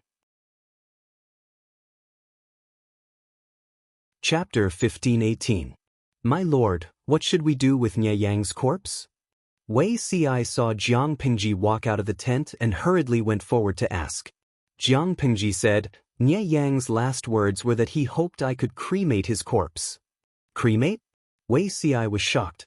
Although his lord liked to use fire to dispose of enemy and ally corpses on the battlefield, that was because the rotting of corpses could easily cause a large-scale plague. It was a last resort. Based on the current trend, corpses were not to be desecrated, not to mention cremation. Wasn't this what people thought of as burning the bones and scattering the ashes? He never expected that Nye Yang would be the one to suggest cremation. Why did he leave such a last word? Wei Ci could not figure it out. According to his understanding of Nye Yang in his previous life, he was not a kind person despite his young age. He said that he had a clear conscience, but he still owed someone. He made the decision to burn himself to death. Most likely, it had something to do with the person he owed. Perhaps he wanted to atone for his sins, Jiang Pingji said. I will fulfill his wish and return his ashes to Nye Ying. Yes. The moment Nye Yang died and the system was destroyed, not only did Nye Yang's corpse return to its original appearance, but Nye Qing, who was far away in the Nye camp, also felt an unfamiliar throbbing in his chest. A strange feeling came from all over his body, as if there were some worms wriggling on his body. Father-in-law, Nye Qing could not help but call out. Wei Yong and Fan Chen, who were patiently waiting outside, heard the commotion and rushed in. Young lord! My lord! As the two called out to him, they saw a scene that they would never forget for the rest of their lives. They saw with their own eyes that Nye Qing's body had grown a little, his shoulders had widened, and his face had undergone a drastic change. Does the young lord feel unwell anywhere? Wei Yong saw that Nye Qing had returned to his original appearance and heaved a sigh of relief. He hurriedly went forward to grab his arms and carefully examined him from head to toe. His eyes were overflowing with tears of excitement. When he realized that his actions were disrespectful, he hurriedly retracted his arms. Nye Qing said gently, There's no discomfort. Father-in-law, don't worry. Fan Chen went forward and smiled. In that case, the demon and Nye Yang have been executed? We don't have to worry anymore. Nye Qing had been about to smile, but hearing Nye Yang's words, the corners of his lips that had just risen stiffened and he silently retracted them. Seeing his reaction, Wei Yong was a bit worried, but he didn't say anything else. Young master, this matter shouldn't be publicized. Nye Yang had slaughtered his own clan for his own selfish desires and plotted to murder the young master. Now that he had been executed, the case could be considered closed and the Nye clan could be given an explanation. Right now, the most important thing is to help the deceased master return home. Young master, rest a little tonight and set off tomorrow. With a few words, Wei Yong pushed the blame for Nye Yang's massacre of the Nye clan elders onto Nye Yang. In any case, Nye Yang was already a dead man. No matter how many scapegoats were thrown at him, would he be able to crawl out of the ground and protest? Nye Qing was distracted and listened to Wei Yong's arrangements. Not long after sunset, Jiang Pingji sent someone to place Nye Yang's ashes in a ceramic box and send it to the Nye camp. Nye Yang's last words were delivered along the way. Nye Qing didn't speak for a long time after hearing it. He stared at the urn of ashes in a daze, his thoughts unknown. Wei Yong asked him how he planned to deal with the urn of ashes. What Nye Yang had done was destined not to be buried in the ancestral grave. If Wei Yong were to decide, he wanted to scatter the ashes cleanly and let Nye Yang be a lonely ghost for the rest of his life. Nye Qing said, Father-in-law, I want to bring him back to Bianzhou and find a place to bury him. He was already dead. Nye Qing didn't want to pursue the matter any further. Even if he scattered Nye Yang's ashes cleanly, what use was there besides venting his anger? Rather than torturing the souls of the dead, it was more like lashing the hearts of the living. Wei Yong said, Everything shall be as the young master says. Nye Qing asked again, As for Lu Shi, did father have any other instructions before he died? The two armies were facing off against each other. They had only temporarily stopped fighting because of Nye Yang's funeral, but the battle that had to be fought still had to be fought unless one side retreated. Jiang Pingji currently had the upper hand. The Nye clan had suffered significant losses, but it hadn't reached the point where they had to retreat. Wei Yong said, "The late lord did make arrangements before he died, but because of Nye Yang's matter, it was temporarily put on hold." Nye Qing heaved a sigh of relief and said, "That's good. I'll have to trouble father-in-law with the matters at the front lines." Nye Qing could not be delayed in bringing the spirit back to his hometown. Nye Qing set off the next day. After secretly sending Nye Qing away, Wei Yong's expression darkened. He looked at Zhangjiang Pass with anger in his eyes. Even though Nye Yang had poisoned Yao Yang, it was Jiang Pingji who had angered Nye Yang over and over again and caused his early death. This debt had to be paid. Jiang Pingji looked at the letter of challenge in her hands and laughed involuntarily. She smiled helplessly and said, "I just helped them and they're going to deal with me." The salted fish expressed their disdain. After all, they were the clearest about what Jiang Pingji had done. Tudu Feiqiu, Wei Yong said that he wanted to deal with the streamer. Nye Yang's head is already over. If he didn't say anything, he would be slapping himself in the face. Gatorade. Streamer, this is called the villain complaining first. It's obvious that you angered Nye Yang to death first. It's not wrong for them to deal with you. Jiang Pingji shook her head. She raised her hand and slammed the letter of challenge on the table. She shouted loudly outside the tent, "Quickly get the military counselors here." Before the soldiers could lift their feet, they saw Qiguan Rang walking toward the commander's tent with a solemn expression. "Wen Zheng, you came just in time. I have something to talk to you about." Qiguan Rang said, "My lord, there's no hurry. I have an urgent report from Zhangzhou." Jiang Pingji reached out and took the letter from Qiguan Rang. She said, "Forget it. Nye Yang is dead. The Nye family is without a leader. Nye Qing is still a young and inexperienced child. He's not a big threat. What's happening in Zhangzhou? Why is Wen Zheng so anxious?" It was said to be an urgent report, but it was actually old news from a few days ago. Jiang Pingji opened the letter and read 10 lines at a glance. The more she read, the tighter her brows knitted. Flames rose in her heart. This group of gentry clans in Zhangzhou, are all of them itching for a beating? Jiang Pingji did not expect that the first problem they encountered would not come from Yang Tao's forces, but from the gentry clans in Zhangzhou. In order to further understand the water situation in Zhangzhou, Yangtze and the others advanced step by eliminating the water bandits. Later, they were obstructed by the navy under Yang Tao's command. Several small-scale water battles broke out between the two parties. They fought inextricably with their strong combat power. Looking at the battle situation, the gentry clans in Zhangzhou could not sit still. When they heard the news of Nye Yang's death, the scales began to tilt in Jiang Pingji's favor. Yang Tao had fewer troops and was weak. Jiang Pingji could fight 2 against 1 with ease. The outcome of the battle was not optimistic. Chapter 1519. As mentioned earlier, the waters in Zhangzhou were developed and pirates ran amok. These pirates, who had been operating for many years, seemed to be of humble origins, but in fact, they were inextricably linked to the officials of various counties. If not for that, it would not have been so difficult for Yang Jian to clear out the pirates back then. Of course, these relationships could not be exposed to the public, so they could only interact in secret.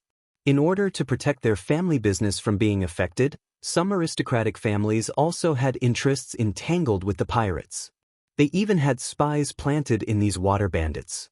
Yang Si and the others used fishing to enforce the law, destroying many water bandits and recruiting many young and strong pirates. Among them were spies. Through these spies, the aristocratic families sent friendly messages to Fu Wang and the others, hoping to form a good relationship. Fu Wang and the others thought about it and knew that it was unreliable. They did not know if it was their own behavior or Yang Tao's instructions. Feng Zhen was from Zhangzhou's Anshan County and was a descendant of an aristocratic family.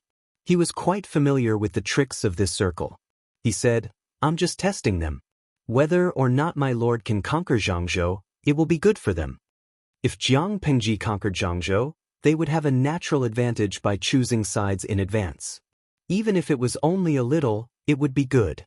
If Jiang Pingji failed, and they did not show any obvious behavior of choosing sides, Yang Tao could not settle the score with them. Over the next few days he received several letters from several families. Yang Si could not help but sneer and ridicule. Yang Tao hasn't fallen yet, but they can't sit still. They have no loyalty at all. Feng Zhen shook his head and said, this is just their instinct to seek benefits and avoid harm. Fu Wang also said, such despicable people cannot be trusted. After all, Zhangzhou was Yang Tao's territory. Who knew if there were spies planted by him among these people who seemed to be surrendering? Although they were suspicious, they still had to accept the letter. Otherwise, it would be a loss to completely push them into Yang Tao's arms. It was better to hang around with an ambiguous attitude. When some aristocratic families saw that their goodwill did not receive a positive response, they were a little flustered. At this time, Fu Wang led the troops to attack Defeng, which was south of Zhangzhou. Qi Kuang was in charge of the navy. The troops were divided into two routes and advanced by water. Defeng was a small place. Due to its geographical advantage and convenient water route from south to north, it was relatively prosperous and had a large floating population. As one of Zhangzhou's gateways, Defeng had a certain military weight due to its smooth waterway and the advantage of connecting the north and the south. The county magistrate's surname was Xia, and he was born into a local aristocratic family. Seeing Fu Wang's army approaching menacingly, he immediately broke out in a cold sweat. Feng Zhen thought about it carefully, then smiled and said, this person likes to sail with the wind and has a timid temperament. General, why don't you give him a scare? Fu Wang looked at Feng Zhen. How? Feng Zhen said, secretly send a letter to them, ordering them to open the city gates and surrender in 3 days. Otherwise, we will slaughter all the commoners. Yang Si rolled his eyes at Feng Zhen. Was this kid for real? No matter which era it was in, massacres would always be criticized, and no one dared to speak of it lightly. Fu Wang shook his head and said, no, if word of this gets out, it will inevitably damage the Lord's reputation. Feng Zhen said, it's just to scare people. It's not like we're really mobilizing troops to massacre the city. General, please don't worry. Yang Si's eyes almost rolled to the top of his head as he sneered, Feng Longzi, can't you come up with some reliable ideas? Feng Zhen said, you don't know that Yang Jian's former subordinates aren't in Daifang. On the contrary, many of the local rich families have some minor conflicts with Yang Jian. Years ago, Yang Jian led troops to clear out the pirates and found out that a few of the rich families in Daifang were in cahoots with the pirates. If it weren't for the fact that someone was adamantly stopping him, Yang Jian would probably have killed them all. Knowing that defending the city was hopeless, they wouldn't sacrifice their lives to defend Daifang for Yang Tao. If we can take this place without bloodshed, it will more or less serve as a deterrent. This will also be a great boost to the morale of our army. Yang Si said, there's always a chance. Feng Zhen said, if they refuse to surrender, then we'll use troops to knock down the city gates of Daifang. After that, we'll frame the massacre on the county magistrate guarding the city. We'll say that he's afraid of the might of our army and worried that the commoners will flee, so he purposely spread rumors to discredit the Lord. It's just a matter of a few words. History books were written by the victors, and the losers had no right to speak. After hearing this, Yang Si revealed an indescribable expression. He cupped his hands at Yang Si and said in a strange tone, this humble one is convinced. When Feng Longzi was shameless, he was almost comparable to the Lord. He had lost. Fu Wang adopted Feng Zhen's opinion and issued a letter of challenge. When County Magistrate Xia saw Fu Wang's threat, his legs suddenly turned to jelly. According to the letter of challenge, Fu Wang would lead the 80,000 troops to attack Daifang. If they didn't know what was good for them, the 80,000 troops could trample Daifang to the ground with 1 foot. If he resisted stubbornly, the result would be the lives of his family and the lives of all the commoners in the city. What should we do? There are only 8,000 troops in the city. How can we fight against 80,000? County Magistrate Xia was indeed as Feng Zhen had said. He had a timid personality and didn't have his own opinions at critical moments. People didn't know how good Jiang Pingji's troops were in water battles, but they were good at sieging cities. The advisor asked, "Did the Duke of Zhengzhen not send reinforcements?" County Magistrate Xia was so anxious that he was sweating profusely. He couldn't help but complain, "Yang Tao's troops are short on horses and there are gaps everywhere. How can he care about Daifeng? The letter has already been sent out. The earliest reinforcements will arrive is 7 or 8 days. How can we withstand the ravages of those animals?" Yang Tao also had his own difficulties, but County Magistrate Xia wouldn't understand. Instead, he was full of complaints. "Do you think Fu Wang and the others will really massacre the city?" Mu Xian said, "It's hard to say. Lu Shi is restrained by the Nye family, and most of his troops are trapped in the north. Fu Wang has led troops to attack Zhangzhou for a long time, but he hasn't achieved anything yet. If we use the massacre to intimidate everyone, Fu Wang will encounter fewer obstacles when he attacks Zhangzhou from the south." The people in Zhangzhou weren't of one mind. The gentry all had their own plans. If they saw that things weren't going well, they would easily jump ship. If they used the massacre to show their strength, they might really be able to scare the counties along the way into surrendering. County Magistrate Xia became even more flustered when he heard this. The advisor continued, "We can roughly tell whether the situation is favorable or not. This is especially true for the strength of the two feudal lords. Lu Shi's troops are strong, and the Navy's combat power is also extraordinary. On the other hand, Yang Tao has spent too much of his troops in the alliance with Nanqing. How can he have the strength to deal with Lu Shi now?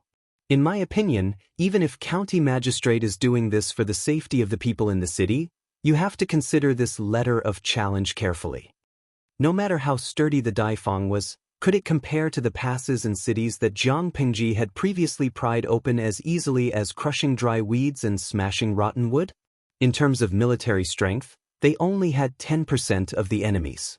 Not even the shadow of the reinforcements could be seen. They couldn't defend even if they wanted to. Instead of defending to the death and sacrificing the lives of all the people in the city, it was better to take the initiative to surrender to the enemy. Furthermore,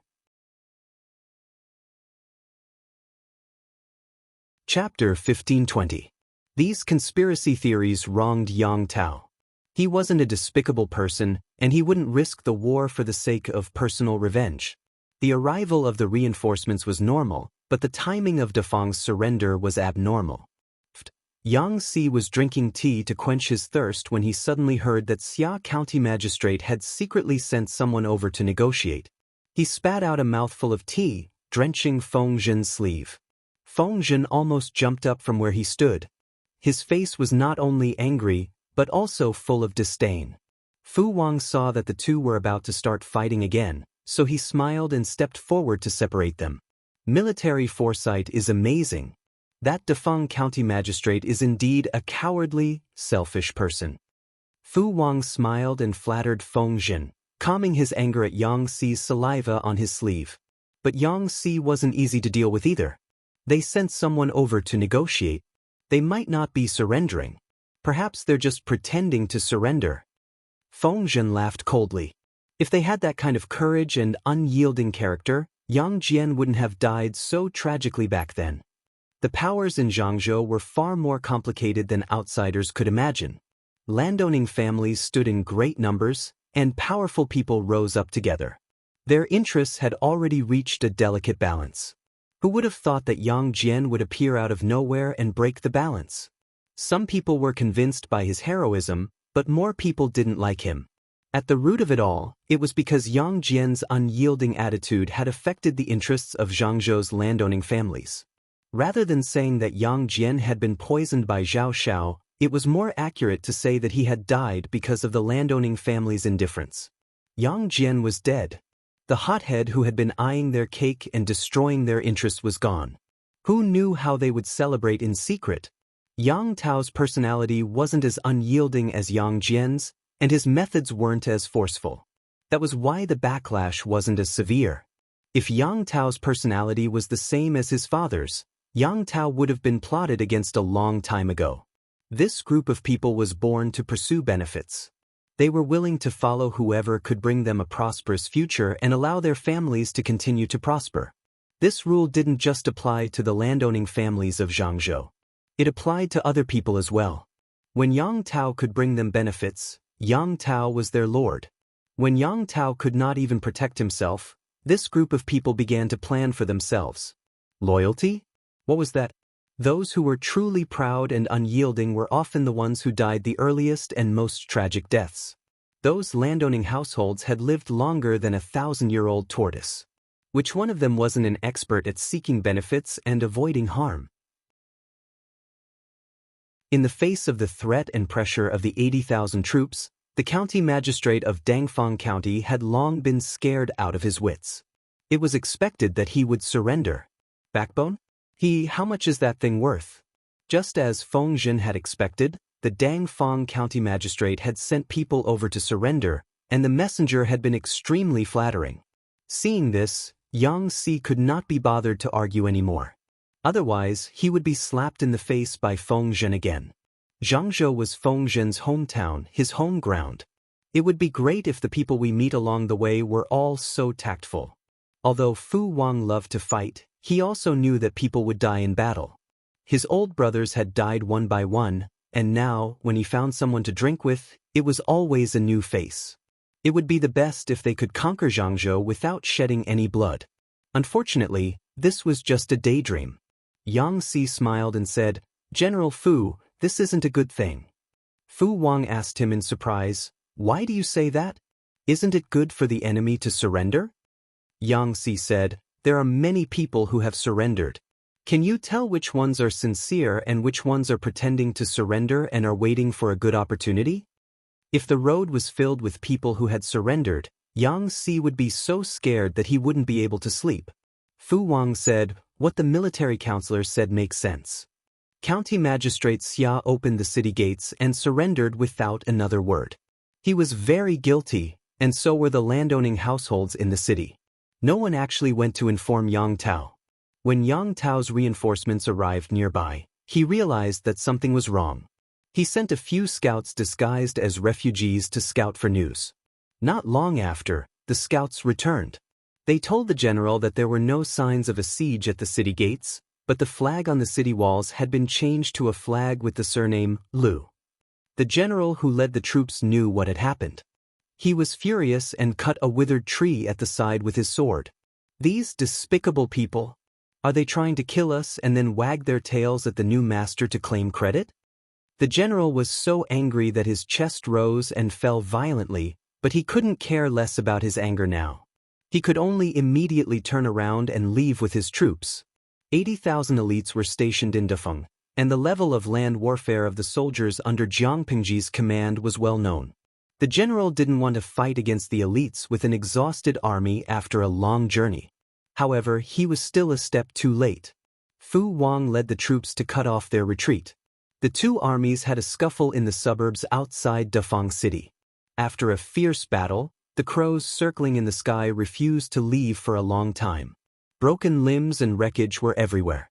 The reinforcements sent by Yang Tao suffered heavy casualties. However, Fu Wang didn't manage to keep all of them. Nearly half of the remaining troops broke through the encirclement. It didn't take long for the news to reach Yang Tao's ears. When he understood the whole story, he was so angry that he smashed the table. "I've never seen such a group of spineless cowards." The generals under his command were also furious. They wanted to rush to the county magistrate of Dafeng and cut him into pieces. Yang Tao's eyes were bloodshot. He was so angry that his teeth were trembling. At the same time, he felt a deep sense of heartache. When he received the emergency report from Dafeng, he immediately sent his elite troops to rush there day and night. Dafeng City's walls were high and thick, so it wouldn't be a problem to defend for a day or two. Who would have thought that the county magistrate wouldn't even fart and would surrender without a word? Not only was this bastard afraid of death, but he also let countless good men die because of him. If he had no intention to fight and surrendered so easily, why did he have to call for help? The two armies hadn't even officially started fighting, but he was already siding with the enemy. How awesome! Yan Lin said, "Please calm down, my lord. There's no need to get angry over such despicable people." Yang Tao panted heavily. I'm not doing it for these fickle people. I'm doing it for the soldiers who died for nothing. Yan Lin sighed in his heart. The county magistrate of Dafeng is only siding with Lu Shi on the surface. I don't know how many people are secretly trying to get on her good side. The more anxious he was, the more disadvantageous it would be. Yan Lin said, "Have you heard of fence-sitters? Wherever the wind blows, the person will fall to the same side. What really determines their stand is not the scenery inside or outside the walls, but the wind. They surrendered to Lu Shi for the sake of their own interests and self-preservation. Naturally, they will show their loyalty to us for the same reason. My lord, why don't you play along and let Lu Shi have a taste of his own medicine? Once she's had a taste, she'll know that not all filthy and smelly trash can be put into her mouth. Some trash can taste bad at best, but some can choke to death." Yang Tao said, "Xiaoyang, you mean to send people to pretend to surrender?" Chapter 1521. Yang Tao didn't understand. "What do you mean?" Yan Lin's eyes were cold as he said, "Lu Shi's advisor, Feng Zhen, is from Zhangzhou's Anshan County. He was born into an aristocratic family and is very familiar with the powers in Zhangzhou. He probably knows which families are willing to join him and which families are not. Therefore, if they wanted to set up a trap, Yan Lin couldn't choose Yang Tao's people. The trick of injuring oneself to gain sympathy depended on the target. It was useless against a heartless animal like Feng Zhen. He wouldn't trust him even if he killed him. "I have a good candidate." Yang Tao asked, "Who?" "The Zhao family." Zhao Xiao's Zhao family. Years ago, Zhao Xiao caused Yang Jian's death and brought his family to seek refuge with the fake emperor, Prince Changshu. Later, he followed Prince Changsheng to Nanxing and secretly ran back to Dongqing. He even became Su Bei's guest minister. He was known as the best thief and was as sly as a mudfish. Yang Tao was also a man who could distinguish between kindness and hatred. He only wanted to kill the person who killed his father, so he didn't vent his anger on the Zhao family. However, Yang Tao didn't kill anyone, but the Zhao family didn't dare to relax. They were always on tenterhooks, afraid that Yang Tao would find them to settle old scores. If that happened, they wouldn't even be able to escape. The Zhao family was the happiest when Jiang Pingji called. It was no surprise that the Zhao family would defect to the enemy. Xiaoyang means to use them as candidates to fake their surrender? Are you sure this isn't digging their own graves? Yang Tao didn't kill the other members of the Zhao family, but he had been secretly suppressing them in recent years. When he was in a bad mood, he would vent his anger on them.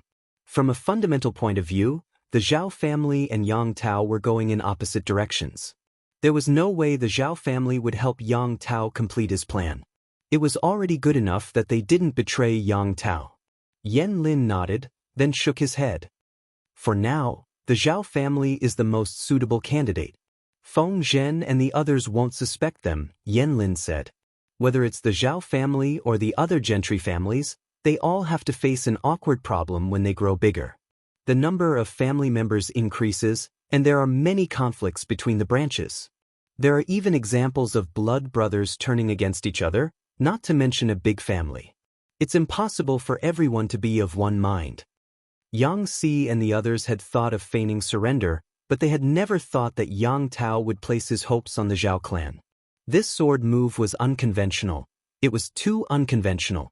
Yan Lin secretly sent people to detain the target's parents, wife, and children. Since the target was unwilling to do so, he had no choice but to do it. Since the county magistrate surrendered without even fighting, and the reinforcements sent by Yang Tao were intercepted by Fu Wang and his men, the morale of Zhangzhou's people plummeted. Fu Wang led his troops to advance southward with an unstoppable momentum.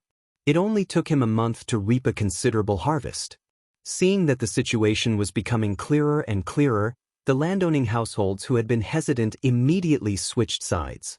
Their secret letters were also sent more frequently, and the contents were no longer vague and ambiguous. Fu Wang sneered as he finished reading. He treasured the letters one by one. These were all for his lord to read. To put it nicely, these people were very sensible and had bet on the right person. To put it bluntly, he had no backbone and was useless. Yang Tao hadn't lost yet, but they were already singing the bad news and sending flirtatious glances to the enemy.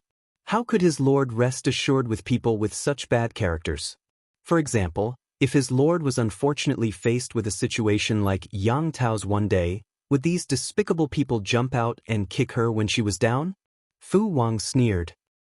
They're not loyal once, but they'll never be loyal again. They still don't understand our lord's temperament. As the war unfolded, more and more landowning households changed sides. Some even brought their families over to seek refuge. The Zhao clan? Which Zhao clan? There were many landowning households with the same surname, and there were also a few landowning households with the surname Zhao in Zhangzhou. Yang Si glanced at it and smiled mysteriously. So it's this Zhao clan. Zhao Xiao was from the same landowning household. Yang Si even had an inexplicable ill-fated relationship with Zhao Xiao. Back then, Zhao Xiao mocked Yang Si at the Hongmen banquet for being the son of a prostitute. Yang Si immediately retorted, but he was still angry when he returned. When it came to holding a grudge, Yang Si ranked in the top 3. Not long after, his lord brought people to attack the Barbican city. Yang Si secretly concealed Zhao Xiao's whereabouts. He watched as Zhao Xiao was tortured by a few refugees until he was physically and mentally exhausted and couldn't close the door properly. Then, he personally witnessed Zhao Xiao being punished with a wooden basin. Only then did he satisfactorily write off this grudge. Because of Zhao Xiao, Yang Si didn't have a good impression of the Zhao clan. Feng Zhen said, "The Zhao clan has been living in fear all these years. I'm afraid they haven't been doing well." Yang Si laughed. It'd be strange if they were doing well, right? Zhao Xiao is Yang Tao's enemy who killed his father. Now that the Zhao clan is under Yang Tao's control, they have no choice but to tuck their tails between their legs. Now that we're leading troops to attack Zhangzhou, the Zhao clan will probably be overjoyed. Look, they're hurriedly flying over. The Zhao clan was sincerely seeking refuge. Not only did they offer a lot of their family's savings, but they also gave a proof of allegiance. This proof of allegiance was the Great Universal Geographical Map of several main river basins in Zhangzhou. It also marked the distribution of Yang Tao's troops. This is really generous, but does the military advisor think it's trustworthy? Fu Wang first saw the information, but then he became suspicious. He was a little stunned that such a big pie had fallen from the sky. Yang Si asked Feng Zhen, "Is the relationship between the Zhao clan and Yang Tao really like fire and water?" Feng Zhen said, "Yang Tao often oppresses the Zhao clan. How good do you think their relationship is?" If that's the case, this great universal geographical map is real? Feng Zhen frowned. The Zhao clan's allegiance is real, but the great universal geographical map needs to be discussed. General, why don't you send someone to test them again? The results of the test were that there were no problems. Not everyone could have the Great Universal Geographical Map. Otherwise, how could it be called a military secret? If they used it as a proof of allegiance, the Zhao clan's future would be promising. Why would they present a fake map and put themselves in a difficult position? Feng Zhen said, "Yang Tao doesn't tolerate the Zhao clan. If they offend the Lord again, how can they have a foothold? I'm afraid they'll want to die." After confirming the authenticity of the Great Universal Geographical Map, the wariness in everyone's hearts disappeared. They had previously drawn a map of the waters surrounding Zhangzhou after clearing out the bandits, but the mountains and rivers within the borders were still unclear. With the help of this Great Universal Geographical Map, the difficulty of taking down Zhangzhou would be greatly reduced. Fu Wang was in a good mood. Maybe we can take down Zhangzhou before the Lord forces the Nie clan to retreat. Little did they know that this was just a trap set up by Yan Lin. Most of the Great Universal Geographical Map was real. Only the small details were fake, but it was these details that were enough to affect the direction of the entire battle. Yang Tao asked his friend, "Has Xiaoyang been unhappy with the Zhao clan for a long time?" Yan Lin asked with his eyes. Yang Tao said, "Once we lose the battle, Fu Wang and the others will find out that the Great Universal Geographical Map is fake. The Zhao clan, who presented the Great Universal Geographical Map, will probably have to bear the full responsibility."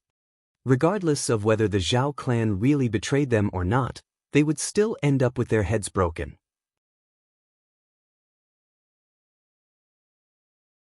Chapter 1522. Yang Tao smiled. If that's the case, the Zhaos won't be able to explain themselves no matter how many times they open their mouths. Why bother? Even though he had killed his father, Yang Tao hadn't done anything to the Zhaos over the years. At most, he had suppressed them a little so that they wouldn't be able to rise again. The Zhao's status in Zhangzhou wasn't as high as it used to be, but at least they didn't have to worry about their lives. Now, in order to seek a better future, the Zhao family betrayed one side and sided with the other when the Willow family and the Willow family were at war. They used the war as a capital to climb the ladder to heaven and advance. Were they not afraid of climbing too high and falling from the sky, turning into meat paste? If they were unhappy with Yang Tao, they should have waited until he was defeated before throwing themselves at the enemy. To put it bluntly, their impatience was due to greed. How could the icing on the cake compare to providing timely help? Yan Lin looked down and sneered. Everyone has their own fate. If the Zhaos are destroyed, they have only themselves to blame. In troubled times, it was wrong not to pick a side, but it was also wrong to pick the wrong side. The Zhaos could only blame themselves for being short-sighted and unlucky. Whether it was Jiang Pengji or the other nobles, they all hated fickle and treacherous people from the bottom of their hearts. Yan Lin had used Jiang Pengji's hands to kill the Zhaos. That was the end they deserved. Yang Tao and Yan Lin watched the Zhao's fate coldly, but the Zhaos didn't think so. Once Yang Tao is destroyed, we can finally put down the knife on our necks. Ever since Yang Tao had risen again, the Zhaos had been trembling with fear, afraid that he would kill them one day. Now that they sided with Jiang Pengji and presented the universal geographical map, they still had to worry about the future of the Zhaos. When the rewards were given after the war, the Zhaos would also be ranked. They might not be able to cover the sky with one hand in Zhangzhou, but they would at least be a big shot. Yang Tao has a strong foundation in Zhangzhou. The troops under his command are the elite navy left by Yang Jian. Leader, do you think they... The advisor looked worried and said, Lu Shi's troops are strong, but fighting on land and on water can't be compared. Don't worry about that. The leader of the Zhao clan was very confident in Jiang Pengji. According to the spies that Zhao family had planted in the water stockade and then incorporated into the army, the navy under Jiang Pengji's command was in good spirits. One could not tell that they were cowardly in the face of the great river in the north. If it was a water battle, even if their combat strength was inferior to Yang Tao's, they could still win by relying on numbers. Now that they had presented the great universal geographical map, their chances of winning had increased by at least 30%. Zhao Shi and the others were happily dreaming, unaware that a disaster had already descended. A few days later, a few pieces of bad news reached Feng Zhen and the others. After Feng Zhen and Yang Si had a discussion, they decided to send 30,000 naval troops in 3 different directions. They would go downstream and attack 3 key locations in Zhangzhou. They were going to catch the enemy off guard. Unexpectedly, the report of victory did not come back. Instead, it was news that the navy had been ambushed by the enemy, and the casualties were unclear. Enemy surprise attack? Feng Zhen's hand trembled, and the brush in his hand fell onto the table. The ink stained the table black. He quickly walked to the sand table and glanced at the place where his army had been ambushed. No matter how he analyzed it, there could not be an ambush in the waters. The waters were wide and the field of vision was clear. Where would the enemy have come from to ambush them? Could it be that they had grown wings and descended from the sky? But their battle report could not be wrong. Then, this meant that there was a problem with their intelligence. A possibility popped up in his mind. The veins on his forehead bulged with his anger. Quickly tell me the details. Feng Zhen pinched the corner of the sand table with one hand. His fingers turned white from using too much force. The messenger saw that Feng Zhen was really angry and did not dare to delay. He spoke twice as fast. Feng Zhen stared at the great universal geographical map that Zhao Shi had presented. 2 clusters of flames ignited in his eyes, as if he wanted to burn a hole in the map. Send reinforcements. If they can make it in time, order the vanguard navy to turn back. This was the disadvantage of outdated communication. If they could communicate in real time, the Vanguard Navy could send news back when they realized something was wrong. Then Feng Zhen could order adjustments to the battle order to reduce unnecessary casualties and losses. It was too late to order reinforcements and retreat now. Report: the first messenger had just left when another soldier came running with an urgent report from the front lines. Feng Zhen had already expected this. He ordered people to take Zhao Shi into custody and had the messenger read out the urgent report. There were many waters in Zhangzhou. Some of the waters looked very calm, but under the water, there were undercurrents and reefs everywhere. If the navy at the helm was not careful, it could easily cause the ship to hit the reefs and sink. Once in the water, how could they fight? The navy was quite alert. When they realized that something was wrong underwater, they immediately sent people back to report. But they did not dare to delay military orders, so they chose a compromise. They had the army stop for half a day and sent dozens of soldiers on small boats to check out the situation in the waters. After investigating for an hour, they suddenly realized that the waters were very dangerous. The small boats were fine, but the battleships that could carry hundreds of people had a deep draft. If they sailed over, they would most likely hit the reefs and sink. The commander of the navy discovered the problem and immediately realized that the intelligence given by his superiors was wrong. There was something fishy going on, so he hurriedly prepared to return. The other navy had bad luck. They ran into the enemy's main force, which was waiting for them. The battle was extremely fierce. Feng Zhen was not the only one who was angry. Yan Lin and the others did not look happy either. The tent was quiet. No one dared to even breathe. They could not help but look at the culprit. Yan Lin was sitting on the right side of Yang Tao. The bamboo report in his hand had been crushed by him. He did not even feel the thorns piercing into his skin. Yang Tao and Yan Lin had grown up together. He knew what it was like to be angry, so he secretly shivered. Xiaoyang, this battle is not without gains. Yang Tao wanted to plead for his generals, but his friend's aura was too oppressive. The more he spoke, the weaker he became. He only dared to speak in a low voice. According to Yan Lin's plan, they would definitely take down Jiang Pingji's 30,000 navy and make them all ghosts on the river. When it came to actual action, the result was far less than expected. Not only was the enemy's operation beyond their expectations, but the ability of their own generals was also disappointing. As mentioned earlier, Feng Zhen planned to take advantage of the upper class. He sent the elites of the three armies downstream to attack the target as fast as possible. There were 3 groups of elites, but only 2 of them actually fought. The third group of enemies realized that something was wrong and planned to retreat. What made Yan Lin's heart ache was that the ambushing troops did not move at all. They did not try to stop the enemy. They just watched as the enemy retreated. Were they pigs? Who was the leader of the ambushing troops? Yan Lin glanced at the name. Not only was his heart aching, but his head was also hurting.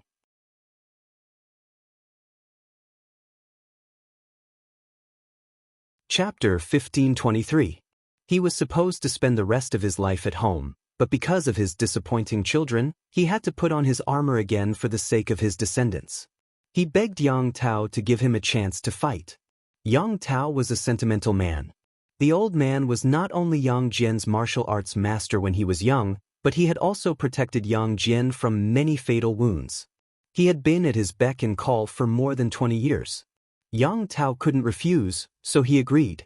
It was a pity that the old man was too old. He often acted like an old man and used his old friendship with Yang Jian to pressure people. Yang Tao had a good temper, so he didn't take it to heart. The old man loved to drink when he was young, but he knew his limits and didn't dare to break military discipline. Yang Tao knew this. He didn't think it was a big deal that the old man liked to drink, as long as he could control his liquor at critical moments. But now, things were different. Perhaps it was because he had been living at home for a few years that his temper had become arrogant. He was stupid and willful. It was such an important setup, but not only did he not raise his guard, he even got drunk in front of the formation. After the enemy took the initiative to retreat, the group of soldiers looked at each other in confusion. They did not know what to do and did not dare to act on their own without the general's order. the vice commander could only call for the old man. In the end, he got angry and splashed a bucket of water on the old man to wake him up. It was too late. They chased after the enemy, but the enemy's warships were already far away. They couldn't catch up. Therefore, other than a few warships that sank at the beginning, they didn't suffer any other losses. The other two groups of navy were ambushed along the way and were caught unprepared. They encountered battles along the way and the enemy outnumbered them by a factor of 2. The two groups of navy lost more than 10,000 warships and hundreds of warships. It wasn't a bad result, but everyone could see that according to Yen Lin's calculations, the enemy's losses were even greater. If they had performed well, they could have wiped out 20,000 of the enemy's navy. But they let 10,000 of them escape. What a joke! Opportunities on the battlefield were fleeting. If they missed this opportunity, they didn't know when they would get another. Yen Lin wasn't the kind of person to lose his temper, nor would he blame an innocent general. He calmed down and asked about the situation at the front. After a while, he noticed a fatal problem. Whether it was the ambushed group or the ones that were engaged in head-on battles, the enemy had to rely on brute force to break through. Those who dared to fight in the water so recklessly could only rely on one thing: warships. The result of the investigation was as Yen Lin had expected. The enemy's warship was indeed unique. When the two ships collided, the enemy's ship didn't shake much, but Yen Lin's ship reacted violently. If there were a few more collisions, the enemy's warship would still be able to hold on, but their own warship would already be damaged and flooded. Everyone listened to this analysis, and the previous information surfaced in their minds. Mountain Ghost grants shipbuilding divine art. They looked at each other in dismay, silently communicating with their eyes. Aren't they all fake? Someone finally broke the silence. How can there be mountain ghosts in this world? They were in awe of ghosts and gods, but that didn't mean they believed in their existence. There are no mountain ghosts, but the warships they built do have an advantage in water battles. Because of the sturdiness of the warship, it was able to break through their blockade and ambush by brute force. It could only watch helplessly as half of the fatty meat flew away. This battle could not be said to be a great victory.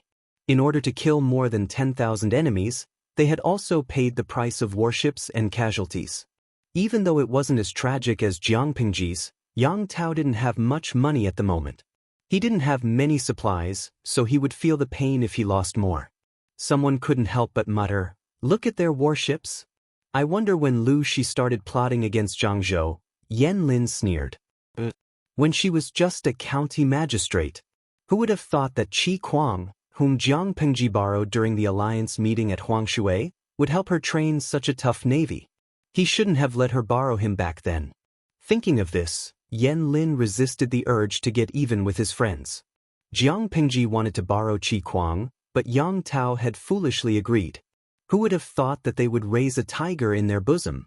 After everyone left, Qian Su secretly gave a letter of information to Yang Tao. Yen Lin was beside him. "What's this?" Qian Su said, "The news came back 2 days ago. Lu Shi has put a lot of pressure on the Nye family." Yang Tao opened it curiously and frowned. After reading it, he passed it to his friend, Yen Lin. "T. Yen Lin said, "How dare they send back such absurd news?" The letter said that hundreds of arrows were stopped in midair by the golden light and couldn't hurt Jiangpingji. Yang Tao said, "Fortunately, this news didn't spread. Otherwise, it would prove that Mountain Ghost helped Lu Shi."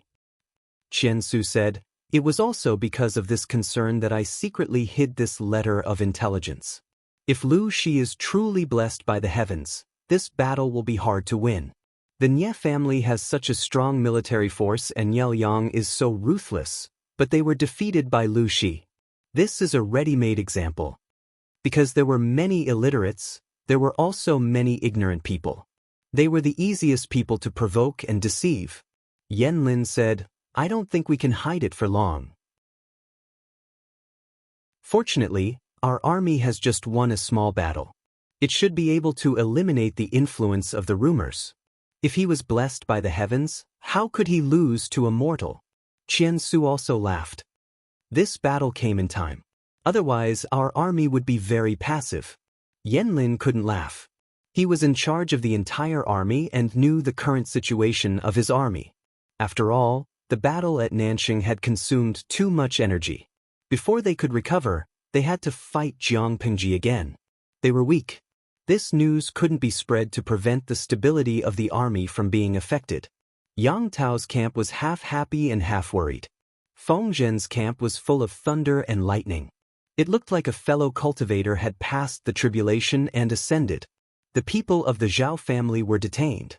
The leader of the Zhao family, who had presented the universal geographical map, was brought to the front of the crowd. The leader looked confused. You presented a fake map and killed tens of thousands of my soldiers. You deserve to die, you villain. Fu Wang gritted his teeth. He unsheathed his sword and placed it across the leader's neck, drawing a thin red line. The leader of the Zhao family was scared out of his wits. He hurriedly said, "General, what do you mean? Why are you accusing me?" Feng Zhen threw the universal geographical map on the leader's face. His expression was extremely cold. "This is the map you presented." When had the leader of the Zhao family ever been humiliated like this? However, with the enemy's sword on his neck, he could only swallow his anger for the sake of his life. He opened the universal geographical map with trembling hands and looked at it carefully. This is indeed the universal geographical map I presented. The map is fake, Yang Si sneered. Yang Si sneered and said, "TSK, you colluded with Yang Tao to use fake pictures to harm people. What a loyal dog." The Zhao family and Yang Tao hated each other so much. How could they let bygones be bygones?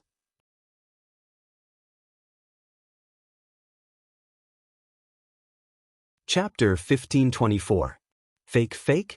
How could the universal geographical map be fake? Someone must be trying to frame us. The Zhao clan leader's heart skipped a beat. All the blood drained from his face, leaving behind a frighteningly pale face. His eyes were as big as goldfish. He wasn't stupid. He knew what would happen to the Zhao clan if the universal geographical map was fake. Extermination would be considered a light punishment. Feng Zhen only smiled coldly. Fu Wang's eyes were full of murderous intent, and the Zhao clan leader didn't dare look him in the eye. He was so flustered that he didn't know where to put his hands. He could only seize the opportunity to defend himself. Yang Tao has suppressed the Zhao clan many times. Because of his power, we could only swallow our anger and give in again and again. We've been looking forward to it for a long time, and finally, the Duke of Lanting has graced us with his presence. The entire Zhao clan is overjoyed. We've finally escaped from the tiger's mouth. Why would we help Yang Tao? Yang Si asked him. The universal geographical map was presented by you, wasn't it? The Zhao clan leader nodded with some hesitation. Yes. This fake universal geographical map caused our deployment to go wrong. We fell into the enemy's trap and lost tens of thousands of elite soldiers, wasn't it? The universal geographical map must have been replaced. The map presented by the Zhao clan is definitely not a problem. The Zhao clan leader felt even more hopeless after hearing this. He stammered, "The Zhao clan is truly loyal to Duke Lanting. I hope that the general and the military counselor will investigate carefully and prove our innocence." Yang Si smiled coldly. The fake map was presented by the Zhao clan. Of course, you have to bear the responsibility. Even if the universal geographical map was really replaced, you have failed in your duties. The lives of your entire clan won't be enough. When the Zhao clan leader heard this, he immediately understood Yang Si's plan. His heart went cold as if he had fallen into an ice cellar. Why are you talking so much nonsense with him, military counselor? Lock up all his clansmen and investigate them one by one. Fu Wang had never been a good-tempered person. They had lost tens of thousands of sailors in one go. If his lord investigated, he would take the blame. Just thinking about it made him grit his teeth in hatred. He couldn't help but twist the Zhao clan leader's head off with his bare hands. If it's a fake surrender, they'll all be turned to dust. No matter how much the leader of the Zhao clan cried out, he couldn't change the fate of his entire clan being imprisoned. After careful investigation, Feng Zhen and the others had locked onto a certain member of the Zhao clan as a suspect. On the eve of the incident, The man had packed his belongings and was ready to escape. However, his luck was a little bad. Halfway through his escape, he was stopped by his pursuers at a certain pier and was tied up and brought back. Although this person was from a branch family, he was doing quite well. He was usually dressed in gold and silver, so when had he ever been treated like this? Tell me the truth, and I might leave you with a whole corpse. Feng Zhen had been too confident. He had played with eagles all his life, but he had almost been pecked blind by an eagle. This time, he had lost tens of thousands of elite sailors. It was a painful lesson, but it wasn't to the point where his bones were broken. Otherwise, he wouldn't be able to absolve himself of the blame even if he died 10,000 times. Why did you capture me?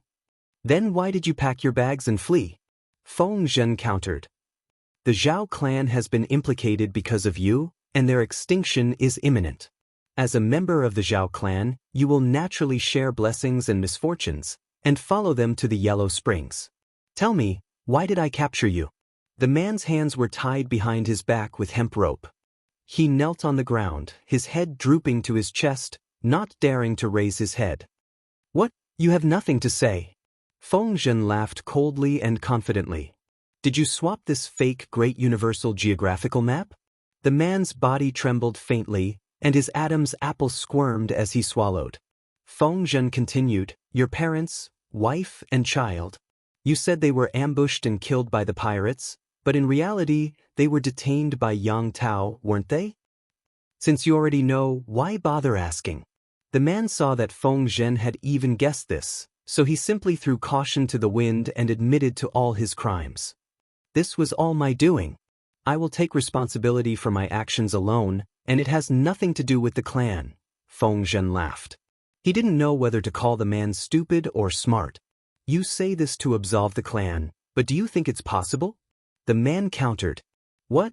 Is the Duke of Lanting someone who can't tell right from wrong, and would actually implicate the entire clan for one person's crimes? He insisted that he was the one who did it. If Jiang Pingji held the entire clan responsible, wouldn't that be killing the innocent? However, Feng Zhen wasn't a simple person. How could he let the man beat around the bush with just a few words? If I can kill the entire clan to prevent this from happening again, why not? Feng Zhen laughed coldly. The Zhao family clearly had the intention of rebelling, but they pushed all the blame onto you. Did they really think that they could escape the fate of extinction by doing so? In their dreams. After hearing this, the man's expression revealed his disbelief. Your wife, child and parents are in Yang Tao's hands, right? Feng Zhen raised his hand and pinched the man's chin, forcing him to look up at him. His seemingly thin hand was extremely strong, and he easily left several purple fingerprints on the man's face. Remember to walk slowly on the road to the underworld and wait for them. What do you mean? What do I mean? The day we conquer Zhangzhou and capture Yang Tao is the day your family goes to the underworld to find you. Feng Zhen suppressed the urge to strangle the man and laughed coldly.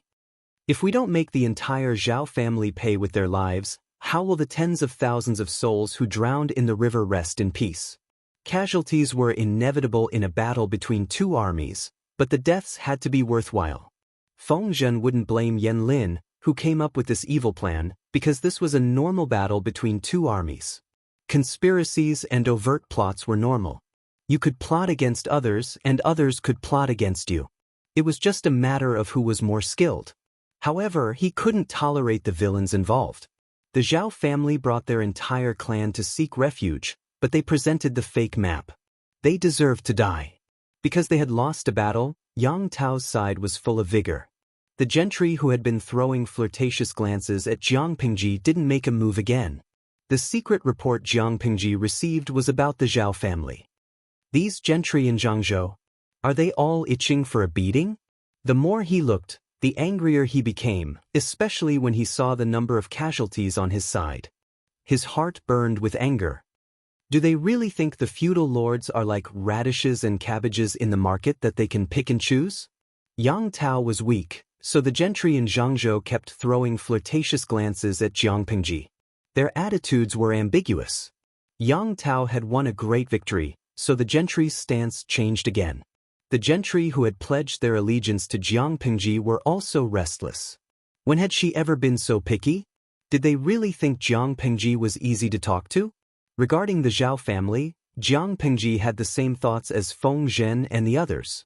If she allowed this incident to set a precedent, the gentry who pledged their allegiance to her in the future would pull out some petty tricks and drag one of their clansmen out to take the blame. Her prestige and reputation as a feudal lord would be swept away. How could she defend herself? Qiguanrang said, "This is what Yang Tao wanted." Indeed, Yang Tao had taken Jiang Pingji's sword and killed the entire Zhao family. He had avenged his father's last bit, and his reputation hadn't been damaged. Chapter 1525. Jiang Pingji knew that Yang Tao would clap his hands and celebrate if she killed Zhao Shi, but she still wanted to kill her. She wanted to use this move to make the aristocrats of Zhangzhou think about it carefully. She also wanted them to understand that the fight for the feudal lords of the world was not something they could pick and choose at will. They could jump ship, but they had to know their place. If they dared to be disloyal, then they couldn't blame the god-slaying sword in her hand. I hate betrayal the most. She was actually very easy to talk to as long as they didn't cross her line. Once he stepped on it, there would be nothing left to say. Apart from that, there was also the punishment for Feng Zhen's mistake. She planned to settle the score after the war. Yan Lin is not to be underestimated, but Feng Zixi really underestimated him. Qiguanrang and Wei Ci walked out and talked about what had happened in a low voice. Everyone could tell that Jiang Pingji wanted to give Feng Zhen a chance. She didn't want to punish him severely. Of course, she couldn't punish him severely because Feng Zhen wasn't the only one to blame. I agree with the first part, but I disagree with the second part. Wei Ci smiled. Yan Lin helped the reckless Yang Tao get to where he is today. He must have some skills. It's not right to say that Zixi underestimated him. If Wenjing was Zixi, would you have fallen into his trap? Wei Ci knew that Qiguanrang's temperament was very similar to his lord's. They didn't use people they didn't trust. No matter how one looked at it, it was reasonable for Zhao Shi to surrender. No one would believe that Zhao Shi, who had a grudge against Yang Tao, would help Yang Tao set someone up. Therefore, after accepting Zhao Shi, even if he had doubts about the universal geographical map, he had to use it. As long as he used the map, Yan Lin's plan would be half successful. The other half would depend on the outcome of the battle. Based on the fake map, Yan Lin had predicted the enemy's layout in advance. He had chosen the right 3 ambushes. It showed how difficult Yan Lin was to deal with. Even with Wei Ci's experience from his previous life, he wouldn't be able to win against Yan Lin. Qiguanrang frowned and said gloomily, "It's hard to say. I'll most likely fall into his trap." Yan Lin's plan was not something that could be avoided by a cautious and suspicious person.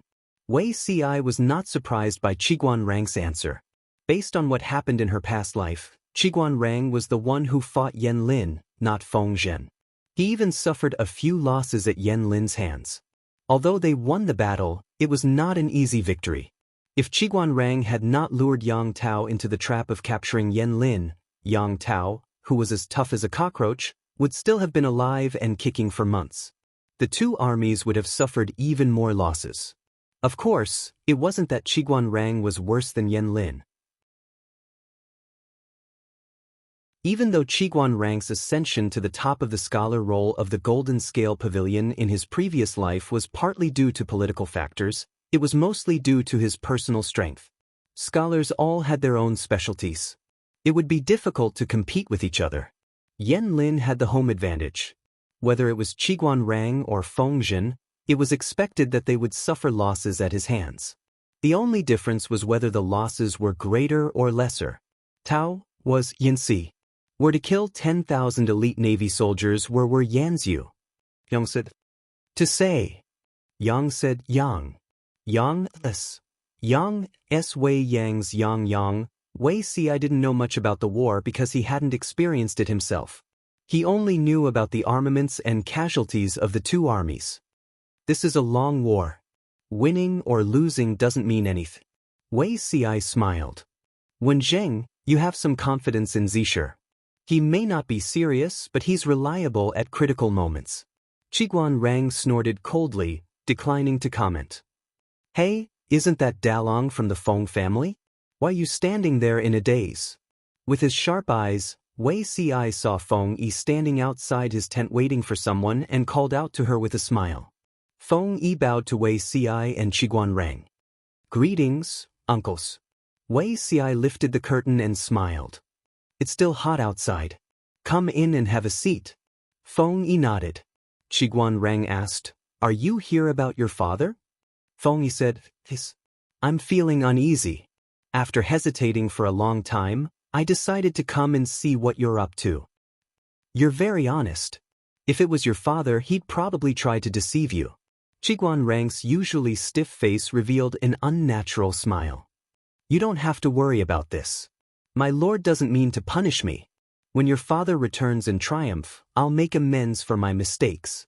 With uncle's words, I'm relieved.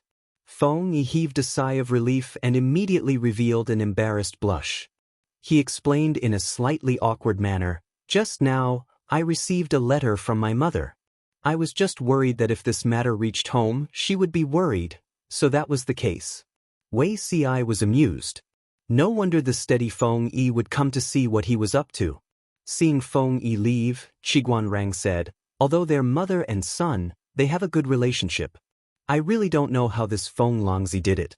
He's useless and unsteady, but his wife is smart and capable. His son is also a good seedling. It's enviable.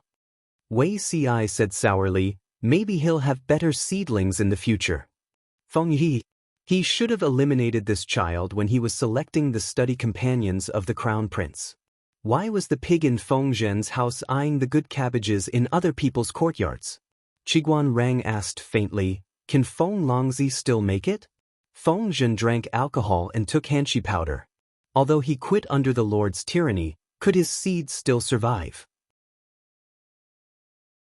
Wei Ci revealed an indescribable expression. What was the point of asking him if Feng Zhen could make it? However, he really did know. This was a pain in the ass. Wei Ci didn't struggle for too long. Soon, he was called away by the messenger who ran over. My lord is busy. Qiguan Rang revealed a complicated expression after hearing this. He stretched out his hand towards Wei Ci, indicating that he should go. He didn't need to be called. The messenger said again, My lord has summoned both military counselors. Qiguan Rang responded with an oh. There was no awkwardness on his expressionless face. He smoothed out the folds of his sleeves. The two of them went to the commander's tent together. What's going on now? Qiguan Rang was curious. Wei Ci didn't know either. He only said, You'll know when you get there.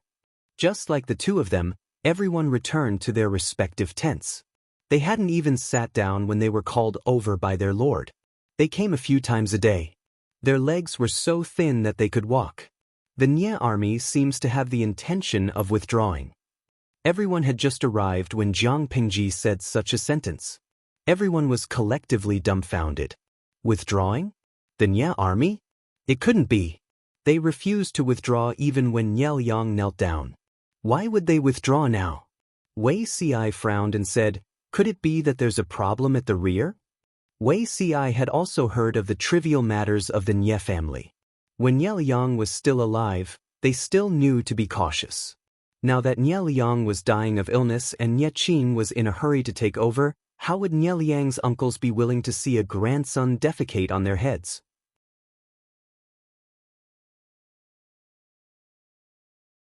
Chapter 1526.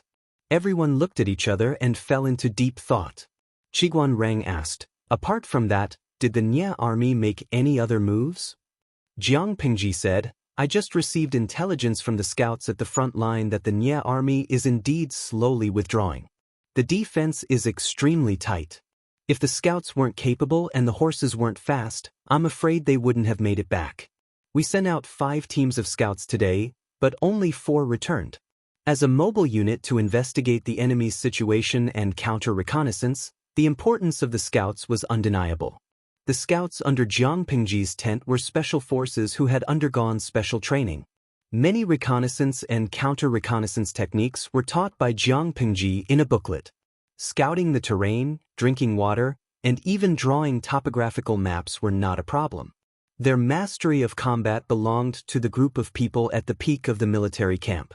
To facilitate the scouts' work, Jiang Pingji equipped them with horses of the northern borderline. The harness was also specially made. Not only were they fast, but they also had strong endurance and explosive power. They had an advantage in mobility. They could escape immediately if they encountered a large group of enemies and save their lives. Under such circumstances, the scouts suffered such heavy casualties. It could only mean one thing. The enemy was secretly making a big move. Qiguan Rang asked again, "Is there any news from Zhongzhou?" Jiang Pingji rested her chin on her hand and said, "The two places are far apart. By the time the news arrives, the Nie army would have withdrawn long ago." Once again, she could not help but complain about the backward means of communication in this world. At the same time, she missed the technology that allowed people to communicate across galaxies in her previous life. Indeed, technology changed life and the form of war. If she was given a mecha now, she could ascend to the throne in a short while. Under the circumstances of insufficient information, they could only use limited clues to determine the true situation of the enemy. Sun Wen frowned and said, "Nie Liang was quite capable. He could suppress a few uncles in the Nie family when he was alive. However, his death was too sudden. He didn't have time to give instructions." A group of old officials hastily pushed Nie Liang's son, Nie Qing, to the throne.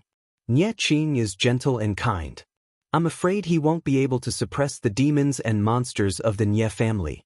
Nie Qing only has a few thousand troops with him. If there's a mutiny in the Nie family, what Sun Wen said was exactly what Wei Ci and Qiguan Rang were thinking. Nie Liang died suddenly. There was no time to pave the way for his son, Nie Qing, to pave the way for his son.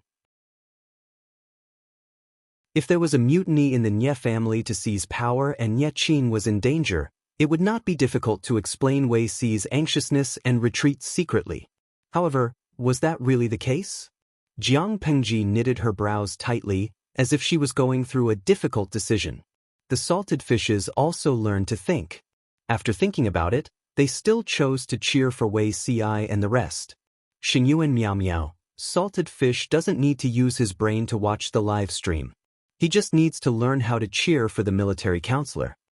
Shui Yuexiang, from the current clues, it seems that there is something wrong with the Nie family.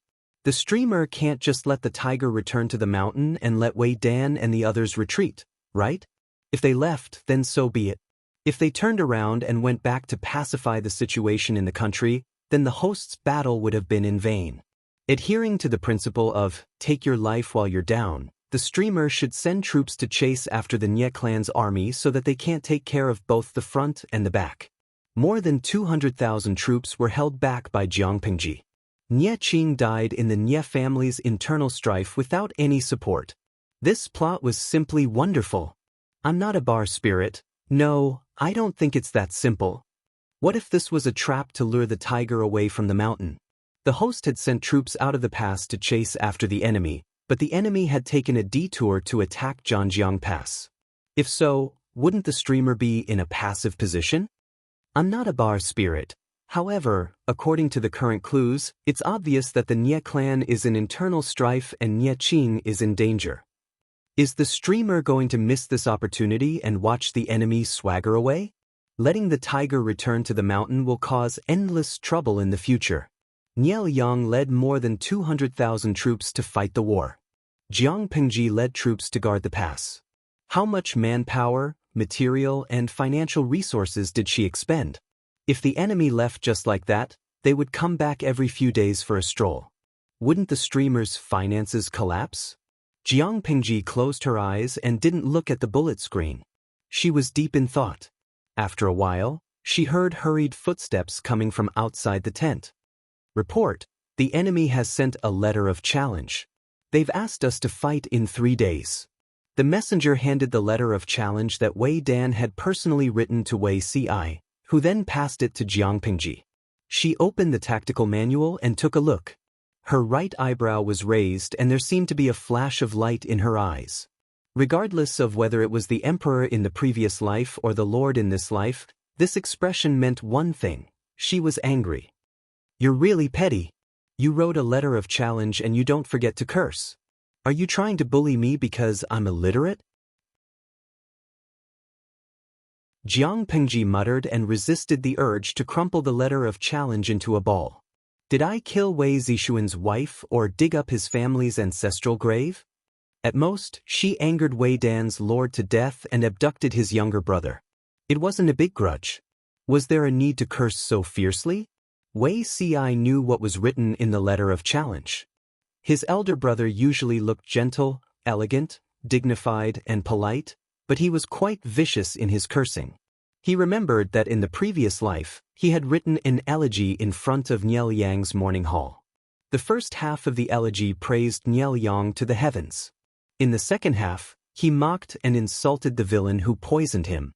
He cursed the person who poisoned him from head to toe, from his parents to his deceased ancestors. Wei Ci didn't know who poisoned him, but he later heard that Niel Yang's two uncles had fainted in front of the morning hall. Qiguan Rang took a look at the contents of the letter of challenge. There weren't many real words of challenge. The rest were sarcastic and sarcastic greetings. Of course, the words of a scholar wouldn't be so vulgar, not to mention that this was a letter of challenge. But it was infuriating enough. Qiguan Rang said calmly, "He's just someone who likes to flaunt his eloquence. My lord, you don't have to be angry with him." Jiang Pengji said, "How am I such a petty person?" No matter how harsh a scholar's cursing was, it was just that. When Jiang Pengji had just started streaming, the insults from the haters in the streaming room were spectacular. She could even ignore the vulgar insults that carried the organs of her parents and ancestors, not to mention those of Wei Dan's level. In comparison, she was more concerned about Wei Dan's purpose of challenging her. The scout had just sent the news back and Wei Dan had written a letter of challenge. No one would believe that he didn't have any ulterior motives. Everyone was obviously thinking the same thing as Jiang Pengji. Was Wei Dan's letter of challenge an invitation or was he trying to cover it up? Jiang Pengji tapped her fingers on the brand new bronze table. She frowned slightly. The previous table had been destroyed and melted down by her merciless abuse. Qin Gong said, "This lowly general is willing to fight." Zhanjiang Pass wasn't the Nie family's backyard. She could come and go as she pleased. She had to catch up with him and beat him up.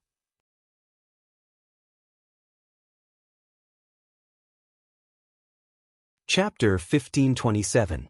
There is no movement from Lu Shi's side. Did he see through our plan? Fan Chen was very panicked, but Wei Yong was not in a hurry. He could only suppress his anxiety. How did she see through it? Wei Yong's eyebrows did not even rise as he sneered. Other than a few trusted generals who participated in the battle, no one else knows about this. They all think that the Nie family is in chaos and the young master is in trouble. In this kind of situation, if Lu Shi can escape. Wei Yong paused suspiciously for a moment, disdain appearing in the depths of his eyes. Then, this is probably fate. You never believed in this. Fan Chen and Wei Yong had a good relationship and had a certain understanding of the latter. Ever since the previous master Niel Yang died of illness, Wei Yong had changed. Fan Chen could not say exactly what had changed, but it was definitely not a good change. Fan Chen expressed his understanding of this. In the mortal world, boring bodies were everywhere, and interesting souls were 1 in 10,000. How rare was it to meet someone who understood him? After the previous master Niel Yang died of illness, while Wei Yong had not reached the level of broken zither and broken string, he had been somewhat disheartened. If the previous master had not entrusted his son Qing to Wei Yong before he died, Wei Yong would have wanted to retire. Fan Chen was not making this up. Just from how Wei Yong addressed Qing and Niel Yang, he could tell. Everyone had changed to address Qing as Lord. Only Wei Yong stubbornly called him Young Master. He was clearly unwilling to accept the reality of Niel Yang's death. If Qing was not Wei Yong's son-in-law and student, and the two were like father and son, just this address would have thoroughly offended Qing. The old master had died of illness and been buried, but the old subject was still unwilling to accept reality. Where did Wei Yong plan to place the new master? No matter how broad-minded a person, once they reached this position, Nie Qing could not completely ignore it. Even if it was just a little dissatisfaction over time, it would be enough to destroy the friendship between Nie Qing and Wei Yong. Thinking of this, Fan Chen reminded in a low voice to prevent Wei Yong from stepping on a landmine in the future. The previous master has passed away for a long time, and Zi Shun is a reasonable person. No matter how good your relationship with the present lord, you are not biological father and son. The way you address me, you should change it. Don't embarrass the lord. Out of the corner of his eyes, Wei Yong glanced at the orange afterglow on the horizon. His lips were tightly pursed, and he seemed a little stubborn. Fan Chen said, "The previous lord has already left." By doing this, other than making others look at the lord differently and suspect that the lord's position was not obtained through proper means, there is no other meaning. If someone uses this to make a big deal out of it, not only will Her Highness be passive, but you won't be able to get anything out of it either. Wei Yun said, "My lord hasn't really left yet." Fan Chen's heart jumped. The previous master wasn't dead? But, Wei Yong added, the scheme he set up before his death hasn't ended. How can you say that he's gone? Next time, speak more swiftly and finish it in one breath. Fan Chen nearly choked on his words as he grumbled, "You almost scared me to death." Wei Yong said calmly, "When this matter is over, Yong will personally apologize to the young master." Fan Chen laughed. "You are still so stubborn." On the other hand, Jiang Pingji had investigated more evidence that the Nie camp was preparing to withdraw its troops. Although the camp was still there and the patrolling troops were normal, the scouts secretly discovered that these patrolling soldiers appeared very frequently. A certain soldier with a scar on his face appeared 3 times in a short period of an hour. Obviously, the enemy wanted to use this to create the illusion that there were sufficient soldiers in the camp to cover up the fact that they were secretly withdrawing their troops. Qiguan Rang said, "In that case, Wei Yong's letter of challenge is also trying to cover it up. If they really waited for the agreed time to send out the troops, perhaps the enemy's camp would have already been emptied and they would have directly stood them up." Bai Ning stepped forward and cupped his fists. "Time waits for no man. My lord, please make a decision soon." If she hesitated any longer, they would be completely exposed. Jiang Pingji closed her eyes and pondered. She was still hesitant and did not immediately give the order to send out the troops. Given Jiang Pingji's overly decisive character, this was extremely rare. Qiguan Rang asked her, "My lord, do you suspect that something is wrong?" "I can't put my feelings into words. I just feel that it's too smooth, and it's somewhat surreal." Jiang Pingji said, "The Nie clan mightily brought more than 200,000 troops to attack Zhanjiang Pass, but now they have to flee pathetically because of the internal strife. I always feel that it's very dramatic." Jiang Pingji thought for a long time before she found such a word to describe the current situation. The Nie clan had really attacked Zhanjiang Pass a few times, and Jiang Pingji had successfully stopped them. In the end, neither side gained any benefits. Jiang Pingji's side suffered great losses, but the Nie clan's side suffered little. Nie Liang had already folded in. Qiguan Rang said, "The battlefield is like this. Opportunities are fleeting. The Nie clan doesn't have the upper hand and there's internal strife. It's reasonable for them to withdraw their troops." "That's true." Jiang Pingji no longer hesitated. She successively gave several orders, and the generals stepped forward one by one. The tent was filled with a tense atmosphere of impending war.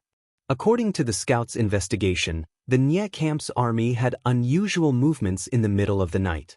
It was calm during the day, so they most likely took advantage of the cover of the night to retreat in batches. Jiang Pingji set the timing for the battle at midnight to attack and pursue the enemy at night. Night fell quietly. On the other side, the General Qin Gong polished the weapons in his hands over and over again until they were shiny. The warhorses were also fed with horse fodder. Bai Ning laughed and teased Qin Gong. "You don't look like you're going to war. You look more like a handsome man meeting a beautiful woman in the middle of the night." Qin Gong was considered young among the people, but Bai Ning did not take advantage of his seniority. Instead, he treated him as an equal, so they had a good relationship. General Bai, what are you talking about? Qin Gong blushed. I already have someone I like.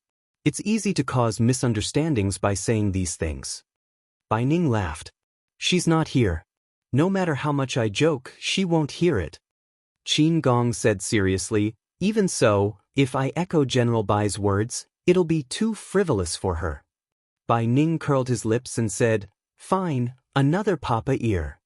Qin Gong understood what papa ear meant, and he blushed a little. Bai Ning smiled and rested his hand on Qin Gong's shoulder. He joked, when do you plan to get married? Let me attend the wedding banquet. Qin Gong raised a flag for the masses. When this battle is over, she'll be of marriageable age. After I ask her elders for their opinion, I'll apply for leave from the Lord to prepare for the wedding. Although Su Yanxiao's parents and uncles had passed away, her eldest aunt and cousins were still alive. The Su family also had other members. If Su Yanxiao wanted to get married, those people had the right to know even if they didn't have the right to decide. Qin Gong's family had always been a vassal of the Su family. Su Yanxiao was the daughter of Su Fei, a direct branch of the Su family. If she really married him, there would definitely be people who would be dissatisfied. However, Qin Gong was not afraid of this. If Su Yanxiao was willing to marry him, he would protect her for life. Bai Ning laughed. There are many marriages in the world. You're lucky. Don't forget about the wedding banquet. Qin Gong said shyly, of course I won't forget. General Bai, you must drink until you're drunk.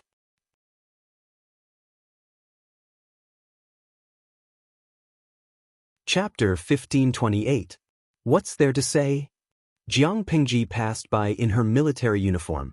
Her sharp ears overheard their conversation, so she interrupted and asked. Bai Ning laughed. Feng Jing is preparing to marry a beautiful lady. He'll be hosting a banquet. He wants me to go and drink until I'm drunk. Jiang Pingji glanced at Qin Gong. He had a bright and warm smile on his face. She could tell that he was in a good mood. Don't say things like, I'm going to get married after the war, wife and children will warm the Kong bed. Jiang Pingji also learned about the certain death flag from the audience. It was common in dramas and movies. The main character who spoke would definitely die. The purpose was to set off the tragic atmosphere. Even though Jiang Pingji herself had raised countless flags, it was indeed inauspicious to say such things before the war. Qin Gong asked in surprise, there's a saying for this? Jiang Pingji said, I don't know where I heard it, but those who said such things before the war basically never came back. Qin Gong's face turned pale. Bai Ning patted his shoulder and said in a rough voice, don't be afraid. Just spit a few times and take it back. It was originally a joke, but he didn't expect that Qin Gong would actually learn to do it seriously. He looked very cute. Jiang Pingji could not help but be speechless. I lied to you. You two actually believed it. Qin Gong opened his innocent eyes wide, seeing that Jiang Pingji could not continue doing evil. She asked, do you really plan to marry Lady Su after the war? Qin Gong nodded. He was immediately stunned. He asked her, how did you know it was her, my lord? Jiang Pingji asked in return, if it wasn't for this intention, you wouldn't have to take care of everything even if she's the daughter of your former lord, right? That's what I think. Qin Gong said, after the war, I'll marry her. I can take care of her in the future. It's killing two birds with one stone. Even though Jiang Pingji did not mistreat the children of defeated vassals, she could not stand the tripping of her subordinates. Since the successive defeats of Su Fei and Su Pei, the Su family, which used to be like the sun in the sky, had completely quietened down. If Su Fei and his wife were still alive, as the daughter of a vassal, Su Yanxiao's marriage would definitely be top-notch. Now that Su Yanxiao's parents were dead and her immediate family was no longer around, Su Yanxiao's marriage fell into the hands of her eldest aunt. Eldest aunt didn't treat Su Yanxiao harshly, but she wasn't as attentive and loving as her mother. Marriage was even more out of the question. Most of the time, she would be married to the legitimate son of a small aristocratic family. If she was unlucky, she might even be married to a commoner who had recently risen to power. Once she got married, Qin Gong would have to avoid arousing suspicion and would not be able to protect her. Rather than worrying like this, it would be better to just marry her. He would treat her like a treasure. Qin Gong was Jiang Pingji's trusted general. If Su Yanxiao married him, no one would dare to underestimate her in the future. Jiang Pingji smiled. I'm so envious. Qin Gong was puzzled. Is my lord envious of this general? Jiang Pingji said, it's good to be young. Isn't it enviable? Qin Gong was confused. He didn't know what was so enviable about being young. This had nothing to do with what his lord had said before. But he could also tell that his lord was very much in favor of his marriage with Su Yanxiao. This made Qin Gong heave a sigh of relief. He wasn't afraid of anything else, but he was afraid that his lord wouldn't agree. If that happened, Qin Gong would be in a difficult position. He could either give up on Su Yanxiao or resign and live in seclusion. If he asked himself honestly, the possibility of him choosing the latter was higher. Remember to leave a cup of wedding wine for me. Qin Gong smiled. Yes, my lord. While they were chatting, the army was ready to set off. Jiang Pingji mounted her horse. My lord, what are you doing? Qin Gong was shocked. Was his lord going too? It's not good to be idle all the time. My bones are getting hard, Jiang Pingji said. Let's set off. Qin Gong was speechless. Was it really because of this willful reason? Qin Gong missed his old lord Su Fei very much. Although Su Fei wasn't very smart, he wouldn't be so bold as to rush to the front lines. The army set off in 3 directions. Jiang Pingji's expression was not very good. Her brows were tightly knitted. She led the army and set off naturally not because she wanted to fight a war. She just had a bad premonition. This was a kind of natural intuition that had been honed through countless life and death experiences. It was hard to explain, but this intuition had saved her many times. The army quietly approached the enemy's camp. The scouts who set off first quickly returned with news. Reporting to my lord, the enemy's camp is empty. The shadows in the tents are all straw branches. Judging from the ashes of the bonfire in the camp, they should have left less than 15 minutes ago. They split into 3 directions to outflank the enemy's camp, but they didn't expect the enemy to have already retreated. Qin Gong and Bai Ning each led a group of troops. When they heard the scouts report, they immediately gave the order to chase after them. The enemy left in a hurry. They left some heavy and clumsy military supplies and rations in the camp that were not suitable to be taken away. It could be seen that the enemy left in a hurry. If they caught up with the enemy at this time, they would definitely win a great victory when the enemy was unprepared. Jiang Pingji felt that something was wrong. Her troops did not move. She asked the scout, "How's the bonfire?" The scout said, "Some are still burning, some have been extinguished. It's a mess." Jiang Pingji asked again, "What about the footprints near the bonfire?" The scout recalled carefully and reported truthfully. The footprints near the bonfire were a little messy. Jiang Pingji asked a few more questions in succession, such as the layout of the enemy's camp. The more she listened, the more she frowned. The general who was sent by the military counselors to protect his lord was puzzled. He asked, "My lord, is there something wrong?" Jiang Pingji grabbed the reins and said coldly, "There are many things wrong." They had the energy to prepare straw branches to disguise as human shadows. It can be seen that they were quite calm when they retreated. If that's the case, the bonfire, documents, and objects shouldn't be so messy. The general's heart turned cold after he heard that. He exclaimed, "Could it be a trap?" Jiang Pingji sneered. "I'm afraid we've been fooled. Send 2 groups of troops to recall Qin Gong and the others." "I'm afraid there's an ambush ahead," the general asked. "Don't we need to send troops to support them?" Jiang Pingji smiled. "We should also welcome our guests. Let's deal with the enemy first. Give the order, get into formation and face the enemy." Not long after Jiang Pingji finished speaking, the enemy's battle cries suddenly rang out in the previously empty enemy's camp. They seemed to have appeared out of thin air. Arrows rained down from the sky. The enemy's sneak attack was astonishingly fast. Many people were hit before they could react. "They're hiding underground." Jiang Pingji revealed how the enemy, appeared out of thin air, in one sentence. It wasn't that there was no one in the camp. They were all hiding underground. Because the camp was very messy, it was impossible for the soldiers to move the items and check them one by one. As long as the soldiers spread out their sleeping mats and covered the holes where they were hiding, they would basically not be discovered.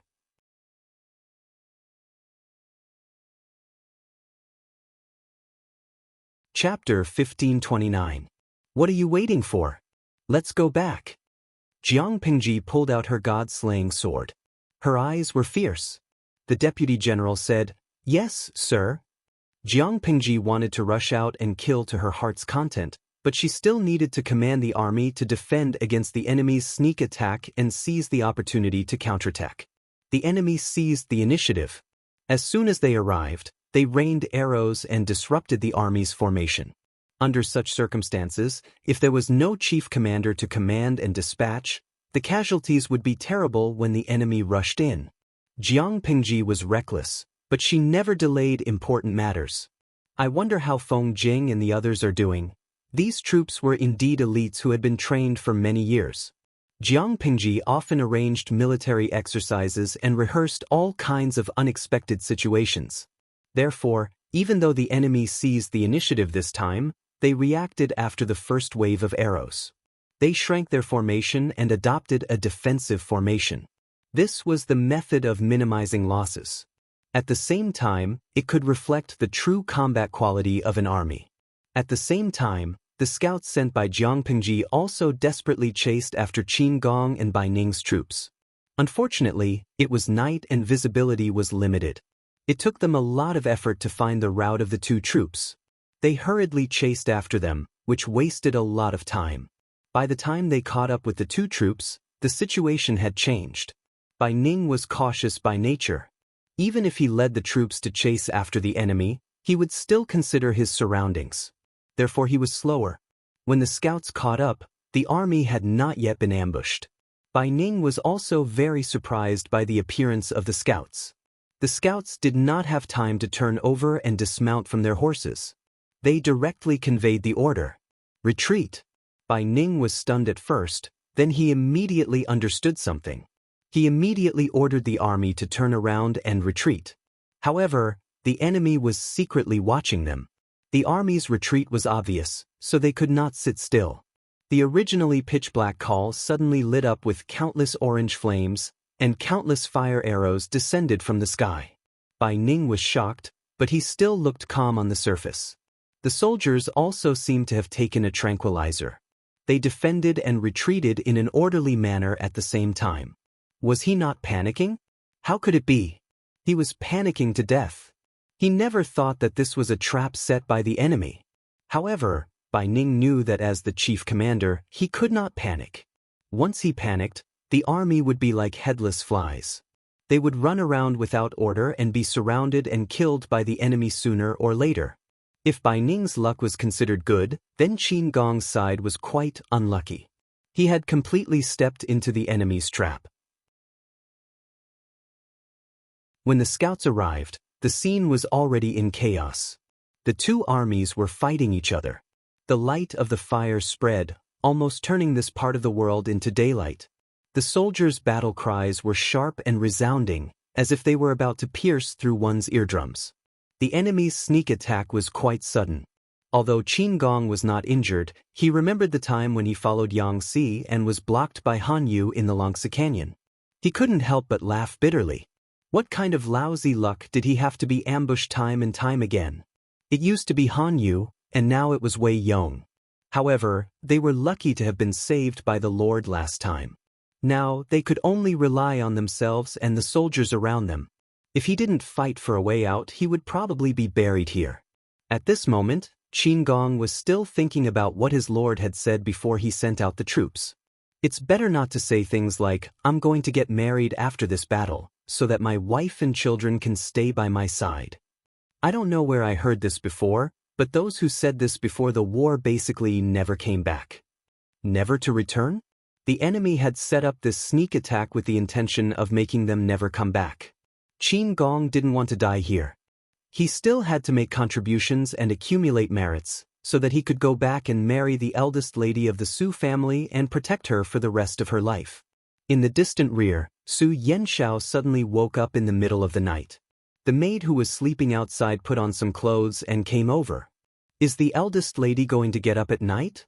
When the maid brought the candle closer, she saw that Su Yenxiao's nightgown was almost soaked with sweat. "No. I just had a very scary dream, but now that I'm awake, I can't remember what it was," the maid also said. "Look at the eldest lady's face covered with sweat. It must have been a nightmare. I'm going to ask the kitchen to prepare a bowl of soup for you." Su Yenshao shook her head. "No, it's the middle of the night. I won't be able to sleep after drinking soup." The maid said, "If that's the case, I'll stay and talk with the eldest lady for a while." Su Yenshao nodded lightly. The maid beside her was sent by Qin Gong. She was careful, considerate, and efficient. She quite liked her. When she thought of Qin Gong, an unexplainable panic rose in her left chest. "Eldest lady, are you feeling uncomfortable?" The maid saw her raising her hand to cover her chest, frowning slightly, and her lips pale. She suddenly became nervous. Su Yenshao said, "The dream I had just now seemed to be related to Qin Sanlang. Did something happen to him at the front?" Since the two of them had a tacit understanding, Su Yenshao changed the way she addressed him and called him Qin Sanlang. It was neither too intimate nor too distant. The maid said, "Old people always say that dreams are the opposite of reality." Qin Langjun is good at fighting. How could something happen to him? Su Yenshao was skeptical, but she still felt uneasy. The maid tried to coax her to sleep. Su Yenshao couldn't help but put her hand under the pillow, and her fingertips touched a cold jade hairpin. "I learned it from the craftsman. This fox hairpin is crudely carved. When the war at the front is over, I'll give it to the eldest lady." Su Yenshao couldn't help but hold it tightly, as if it could absorb some strength. "You said you would come back and marry me." She had been embroidering a wedding dress these days, and it would be finished in half a year, just in time for her hairpin ceremony. After that, they would get married.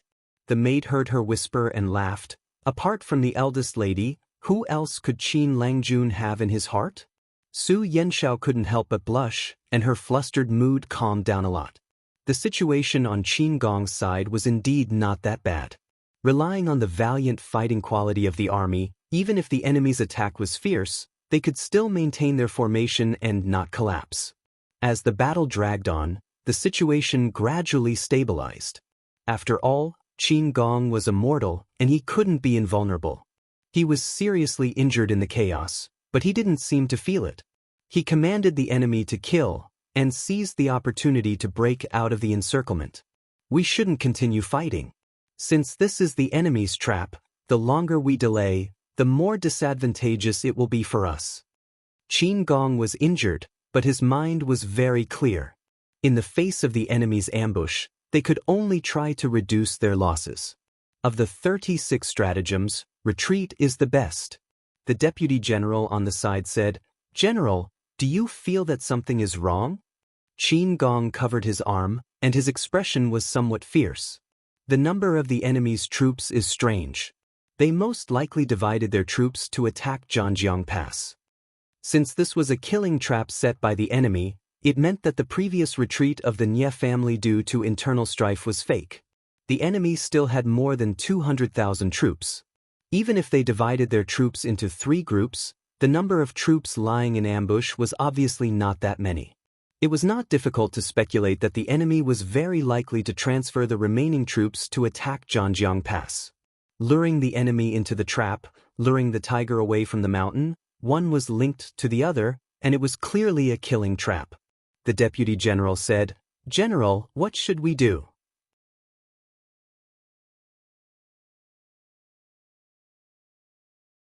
Chapter 1530. I've long heard that Lu Shi has many elites under his command, but I didn't expect that we couldn't keep them here. Fan Chen watched as the enemy fought and retreated, and his heart was filled with impatience and indescribable helplessness. If it had been any other vassal's army, they would have long been thrown into disarray after encountering such an ambush. Not to mention retreating in a short period of time, It was already a blessing from the heavens that the entire army had not been wiped out. Comparisons were odious. Was Jiang Pingji born to teach other feudal vassals how to behave? Jiang Pingji was not only the legendary child of another family, but also the lord of another family. There was nothing to be envious of. The trusted general in charge of the ambush rode forward and asked Fan Chen's opinion with a solemn expression. Military counselor, should we pursue them? Of course. Zixuan has given a strict order to delay as much time as possible. Fan Chen raised his hand to wipe the hot sweat from his forehead. His inner shirt, which was stuck to his neck, was drenched. He said, Lu Shi's subordinates are all clever. I guess they've discovered that the number of troops ambushing them isn't right. Even if they think with their toes, they'll know that we'll deploy troops to attack Zhanjiang Pass. Sir, the general didn't dare to waste time. He ordered the troops to pursue the enemy. They couldn't let the enemy ruin their plan. General, they're catching up. The deputy general's face was covered in blood. Only his black eyes were clean. Don't panic. Just fight and retreat. Qin Gong's expression was firm. His face was covered in blood, making the brown scar on his face look even more terrifying. Is that Nye camp ahead? When we left, the fire wasn't so strong. The deputy general said, General, do you mean there are enemies over there? Qin Gong's expression was solemn. The Lord is ambushed over there. We have to rush there no matter what. According to the scouts sent by the Lord, she was ambushed at Nye camp. However, Nye camp had long been empty. Where did the ambush come from? After thinking about it, Qin Gong thought of the underground. The enemy was most likely hiding underground and hiding from the eyes and ears of our army. However, how did they hide the soil from our scouts when they dug so many pits to hide people? The person who arranged this ambush was truly terrifying. Whether it was in terms of scheming a person's heart or in other aspects, it was almost flawless. Si Jiang had a bad feeling when he heard this. The Lord had been ambushed in the enemy's lair. What kind of F***CK was that? Zhanjiang Pass? Not only was the deputy general worried about his lord, but he was also worried about his own nest. He was really worried that his nest would be destroyed. Qin Gong said confidently, Zhanjiang Pass has sufficient troops, and there are a few strategists overseeing it. We won't lose it. Due to the enemy's relentless pursuit, Qin Gong's side had to pay a few more casualties before they managed to shake off their pursuers. Along the way, they bumped into the remnants of Bai Ning's army. If they hadn't reacted in time, they might have had to fight in the dark. Brother Qin, you're not dead, right?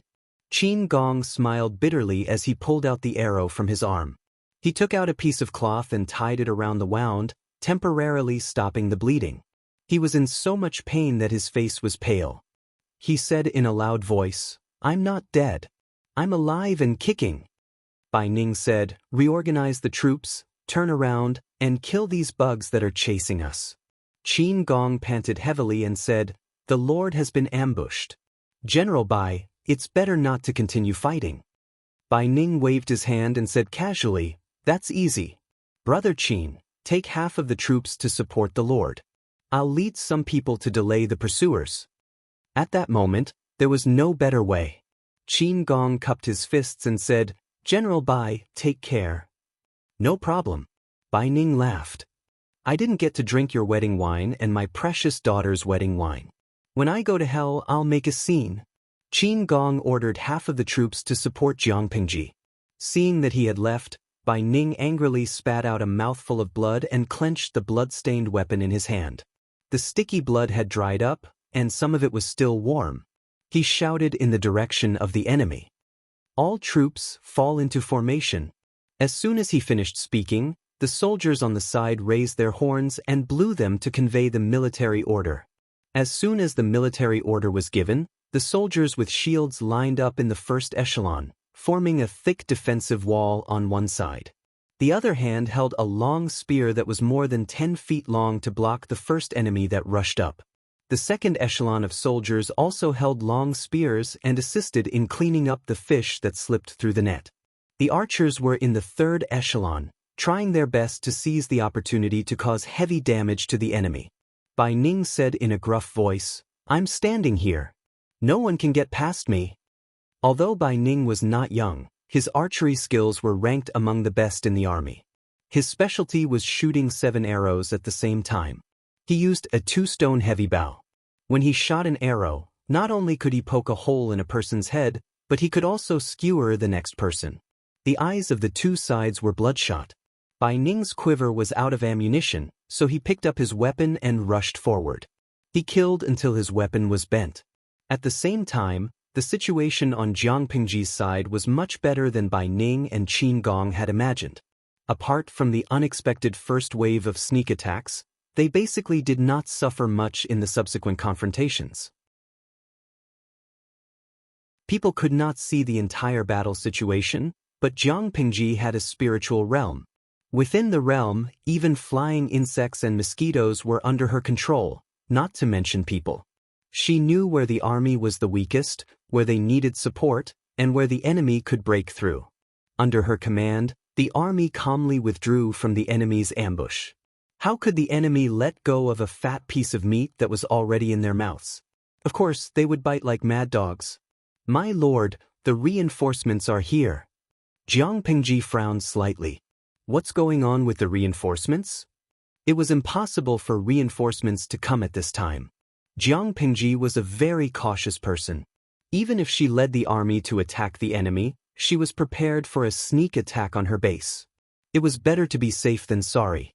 Even if all the information showed that Nie Liang did not have the opportunity to clean up the hidden dangers within the Nie family, Jiang Pingji had laughed at this point. At that time, she mocked Nie Liang for being too soft on his people, but in the end, he was the one who suffered the consequences. The last time she received news from the Nie family was only 3 to 5 days before Nie Liang died of illness. The few tumors of the Nie family were still alive and well.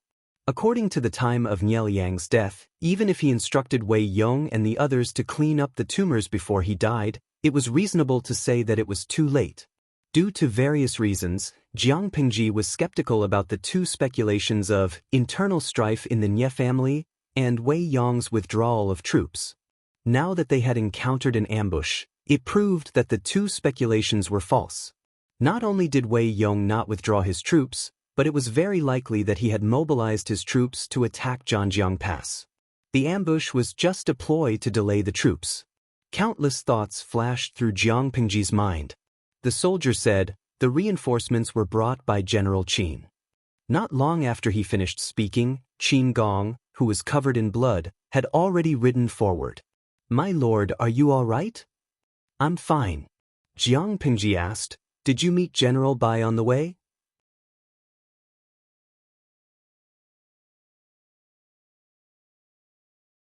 Chapter 1531. My lord, Zhanjiang Pass. Although Qin Gong looked confident, he was not sure if Zhanjiang Pass could be defended against a sneak attack. Jiang Pingji said, "Don't worry. I told Wen Zheng and the rest to be careful before the army set off. Zhanjiang Pass will definitely not be lost." Qin Gong was slightly relieved, but he still had doubts. Jiang Pingji noticed this and smiled to comfort him. "If Zhanjiang Pass is breached, I will hug the keyboard and kneel in front of the old chief until I die." Qin Gong was speechless. "Old chief? Keyboard? What the hell?" Jiang Pingji coughed softly and covered up her words perfectly. She was getting more and more adept at lying. "The old chief was the one who gave me the strange book in my dream. Later, he continued to teach me in my dream. He's like a teacher and a friend." Qin Gong suddenly realized. "I see." What she said was not entirely false. The old chief had indeed trained her meticulously in the few years between choosing his successor and retiring. Teacher and friend. It was not wrong to use these words to describe their relationship. Jiang Pingji was a wolf. She was aggressive and liked to cause trouble. She wanted to challenge the authority and position of the alpha wolf all the time. The new and old chief often fought because of disagreements. The old chief was a man who looked like a smiling tiger but was tough on the inside. Jiang Pingji was tough and arrogant from the inside out. One was the alpha wolf who was about to retire, the other was the new alpha wolf. It would be strange if they did not fight. Of course, The old chief had been a commander for more than 100 years and had been through countless wars. Jiang Pingji was still a new driver on the road. Even if she could fight, she was tortured badly at first. Later on, she barely managed to fight to a draw. It was the only time they tied. Jiang Pingji suspected that the other party went easy on her. I'm leaving tomorrow. The 7th Army is the best army in the Federation. I hope you don't ruin its reputation. Jiang Pingji was so tired that she could not even move her fingers. Her mouth was still hard and smelly. The future belongs to more outstanding young people. The 7th Army will become stronger and sharper in my hands. No one will dare to offend me. Look at what she said. She was just short of saying that the other party was old and should have given up his position long ago. However, the old general smiled and said, "All right, I'll leave the faith of the 7th Army to you." The two women were sweating profusely as they lay on the training ground. Compared to Jiang Pingji's disheveled appearance, the other woman was still standing. I still don't know why the old general retired. You're not old enough to retire. The average lifespan of a commoner in the Federation was around 250 years. Someone like Jiang Pingji could live up to 500 years. At that time, the old chief was only a little more than 200. He was at the prime of his life. Otherwise, he would not have been able to suppress Jiang Pingji, who was an unreasonable wolf cub. In fact, this old commander's position in the Federation was second only to the marshal, and he was extremely experienced. Just because they had a lifespan of 500 years did not mean that they would live to be 500 years old. The average lifespan of a soldier in the army was less than 100 years old. Even though a legion commander was a high-ranking member of the army, it was still a high-risk job. 99% of legion commanders died on the front lines. Very few of them died of old age, let alone retire midway. At that time, many people even mocked the First Battle Legion for producing a coward who was afraid of death. My body is not suited to stay in this position. It looks fine now, but I don't know when it will collapse. You'll know the inside story when you have a higher level of authority. The old chief sighed. The 7th Legion has always been the vanguard with the strongest combat power. I won't be able to hold on for long, but the 7th Legion must have a capable and unyielding successor who can carry the flag. Jiang Pingji was speechless. Was it because she was the best at fighting? If the old chief's current combat state was not good, then what about when he was at his peak? The more she thought about it, the more annoyed she became. The old chief sneered. What are you thinking about? I'm thinking about when I'll be able to press you to the ground and beat you up. Heh, you went easy on me just now. The amount of water you used was comparable to a dam releasing water. Was she a salted fish that needed to go easy on him? You haven't awakened yet. Even if my condition has deteriorated, I won't lose to a girl who hasn't awakened yet. Jiang Pingji looked at the rising flames in the Nye camp. She did not know why she thought of the past. At that time, she was too tired. She was exhausted after the fierce battle. In the end, the old chief carried her to the warm cabin like a burlap sack. When she woke up, the old chief had already packed his things and left the military headquarters. Jiang Pingji was in a hurry to take office. The front line of the Federation was at war again, so she forgot about this matter. Now that she thought about it, she suddenly remembered something. What the hell did the old chief mean by awakening? It was fine if she did not remember, but now that she remembered, she had to clarify. It was the same logic as obsessive-compulsive disorder. She would feel uncomfortable if she did not clarify. However, before that, there was one more thing to do. Jiang Pingji took Qin Gong and the troops under her tent to rescue Bai Ning. Bai Ning was in a sorry state at that moment. His arms and thighs were injured, and the armor on his body was tattered. Many parts of the armor were pockmarked by the enemy's weapons. If it was not for the fact that the armor was well made and that he had been injured by Ning a few times, he would have been dismounted and trampled into meat paste by the chaotic army. He did not have time to check the condition of his wound. After killing a wave of enemies in a hurry, he used a strip of cloth to stop the bleeding. His left hand was almost numb. Their side suffered heavy casualties, but the enemy did not gain much advantage either. The number of casualties was also high. However, because of the disparity in military strength, Bai Ning's side could not hold on for much longer. Once the army's formation was broken by the enemy, the result would be 1,000 miles of retreat and they would be crushed into meat paste by the enemy. Let's fight to the death with these bastards. It's not a loss to die here. Bai Ning's eyes were bloodshot. Even though he was injured all over, he did not care. Kill one to recoup his losses, kill two to earn a small profit. Even if he died, he would drag a few more down with him. Just as Bai Ning was about to launch the last attack, the enemy ordered the archers to release a rain of arrows again. In the end, an unexpected turn of events occurred. Because it was nighttime, the pale golden ripples that shrouded the army were particularly clear. A miracle? Nie Jun saw this, and his high and mighty momentum instantly dropped. The arrows stopped in midair as if they were intercepted by the layer of ripples.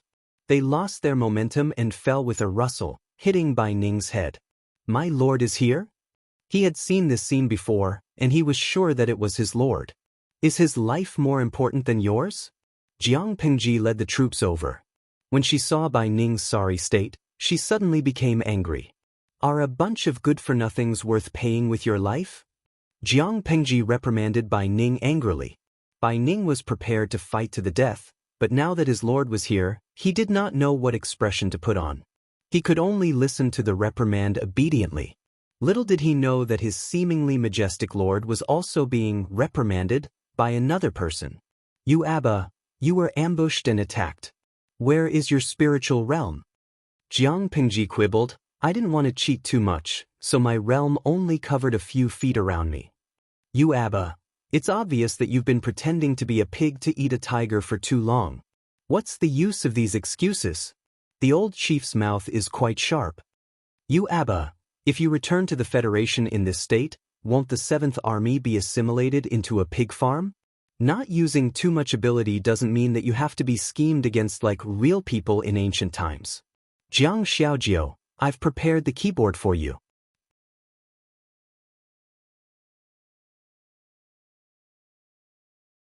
Chapter 1532. My lord.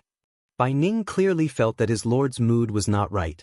He didn't dare to raise his voice for fear of igniting the firecracker.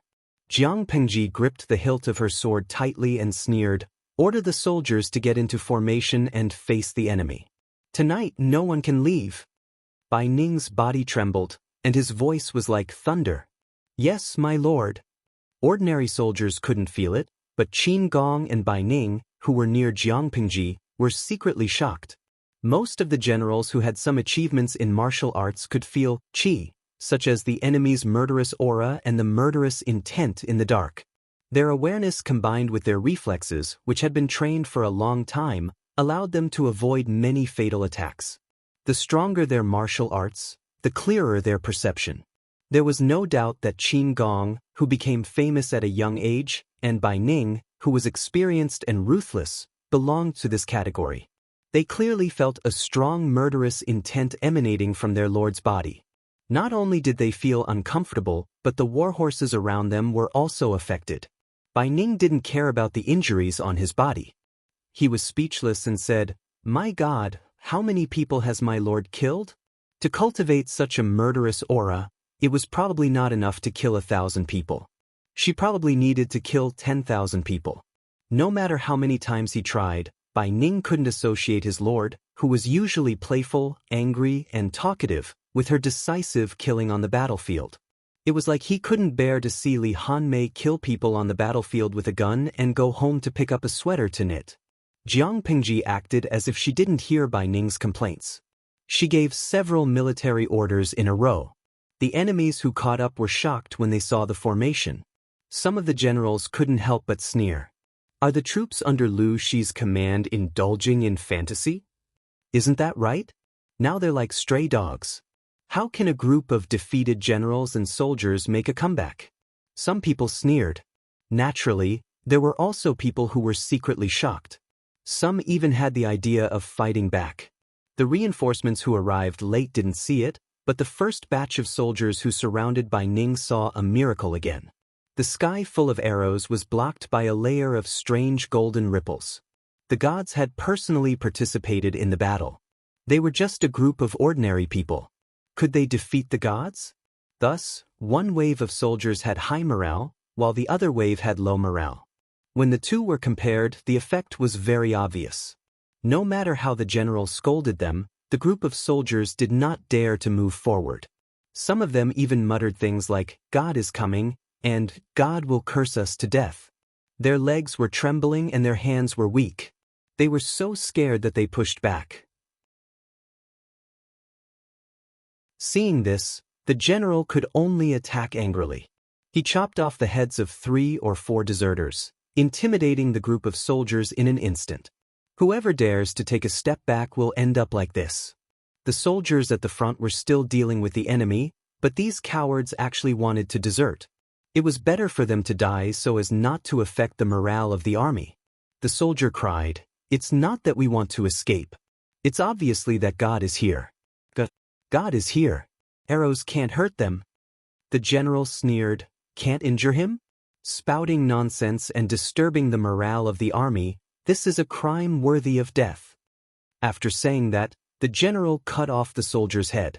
Because he used a lot of strength, he even cut off half of the soldier's upper body. After killing more than 10 people in a row, the chaos was finally suppressed. The cowardly soldiers could only charge forward again. The general revealed a disdainful sneer and shook off the warm blood on the blade.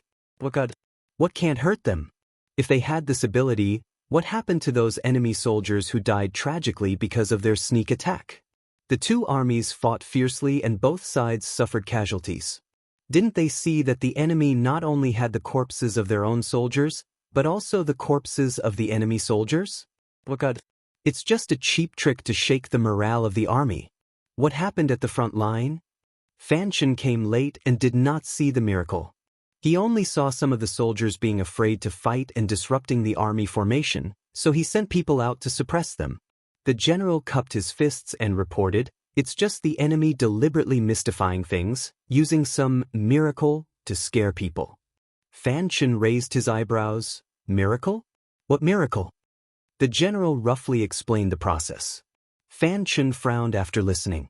Is there something wrong?" the general asked. Fanchon suddenly thought of something. His expression was faintly excited, and the hand holding the reins trembled slightly. His breathing was rapid and excited, and he almost lost his voice. "Maybe Lu, she is also here." The general's eyes widened as if he did not hear what Fanchon said. What did he mean by, "Lu, she is also here"? Fanchon said, "Lu, she is a person with unparalleled combat power. According to investigations, during the 3 years she was studying in Langya County, she often fought fiercely with others. Now that she has become a duke, she still does not change her bad habits. She goes to the front line to fight generals, and even more, she even wants to get involved in a chaotic battle between 2 armies." This was not the first time the general had heard this, but he always found it unbelievable. Why did the people always say, "Good men don't become soldiers, good women don't marry"? It was not only because being a soldier was lowly and difficult to stand out, but also because the survival rate was low. No one wanted to bring up their own son or new husband to fight on the battlefield. From this, it could be seen how touching the survival rate was and how dangerous the battle between the 2 armies was. Dignified dukes actually fought in a chaotic battle like ordinary soldiers. What would happen if they were mistakenly killed in front of the battle? Not to mention dukes, ordinary generals would not personally participate in a chaotic battle. Even if they participated in the battle to kill, they would bring 20 to 30 bodyguards with them. Soldiers were easy to find, but generals who knew how to fight were not easy to find. Every one of them was considered a gold mine, and they could not be lost. Generals were like this, let alone dukes? Lu, she left Zhangjiang Pass? Fanchon sneered. That so-called miracle has only appeared twice. According to the thinking of the ancients, not everyone could be blessed by the gods. They only knew of Jiang Pingji. It was the same miracle, so could it be confirmed that Jiang Pingji was also at the front line? If that was the case, Fanchon could not easily let her go. Jiang Pingji still had no heir. If she died here, the power she left behind would definitely collapse. Fan Chen was secretly calculating, but Jiang Pingji, the person in question, seemed to be on steroids. She killed people so quickly that even her own people were afraid. The enemies in front of her were not like living people, but more like straws in the field. She was not holding a sickle to cut straws, she was clearly driving a reaper to reap the heads of rows of people. This was not the scariest thing. The scariest thing was that after killing so many people, her eyes were still clear. What did this prove? It only proved that the enemies were not human in her eyes. Perhaps they were not even comparable to chickens and ducks. Ordinary people would feel uncomfortable killing too many chickens. Fortunately, this person was their lord and not their enemy. Because it was dark at night and their field of vision was limited, Fan Chen and the others had not noticed this area. He ordered the troops to split up and attack the rear. As soon as the troops were mobilized, Jiang Pingji knew his plan. Feng Jing, go to the rear and command. The enemies are coming. She retreated after killing for a while. As soon as she approached, Qin Gong smelled the suffocating smell of blood. Yes. You're tuning in to the Dreamy Chapters YouTube channel. We're so grateful for your support, and don't forget to subscribe to join us on this incredible journey through captivating stories. Your generosity through donations truly makes a world of difference, as it's the primary source of revenue that allows me to expand and enhance this channel for you. Thank you from the bottom of my heart for being a part of this adventure.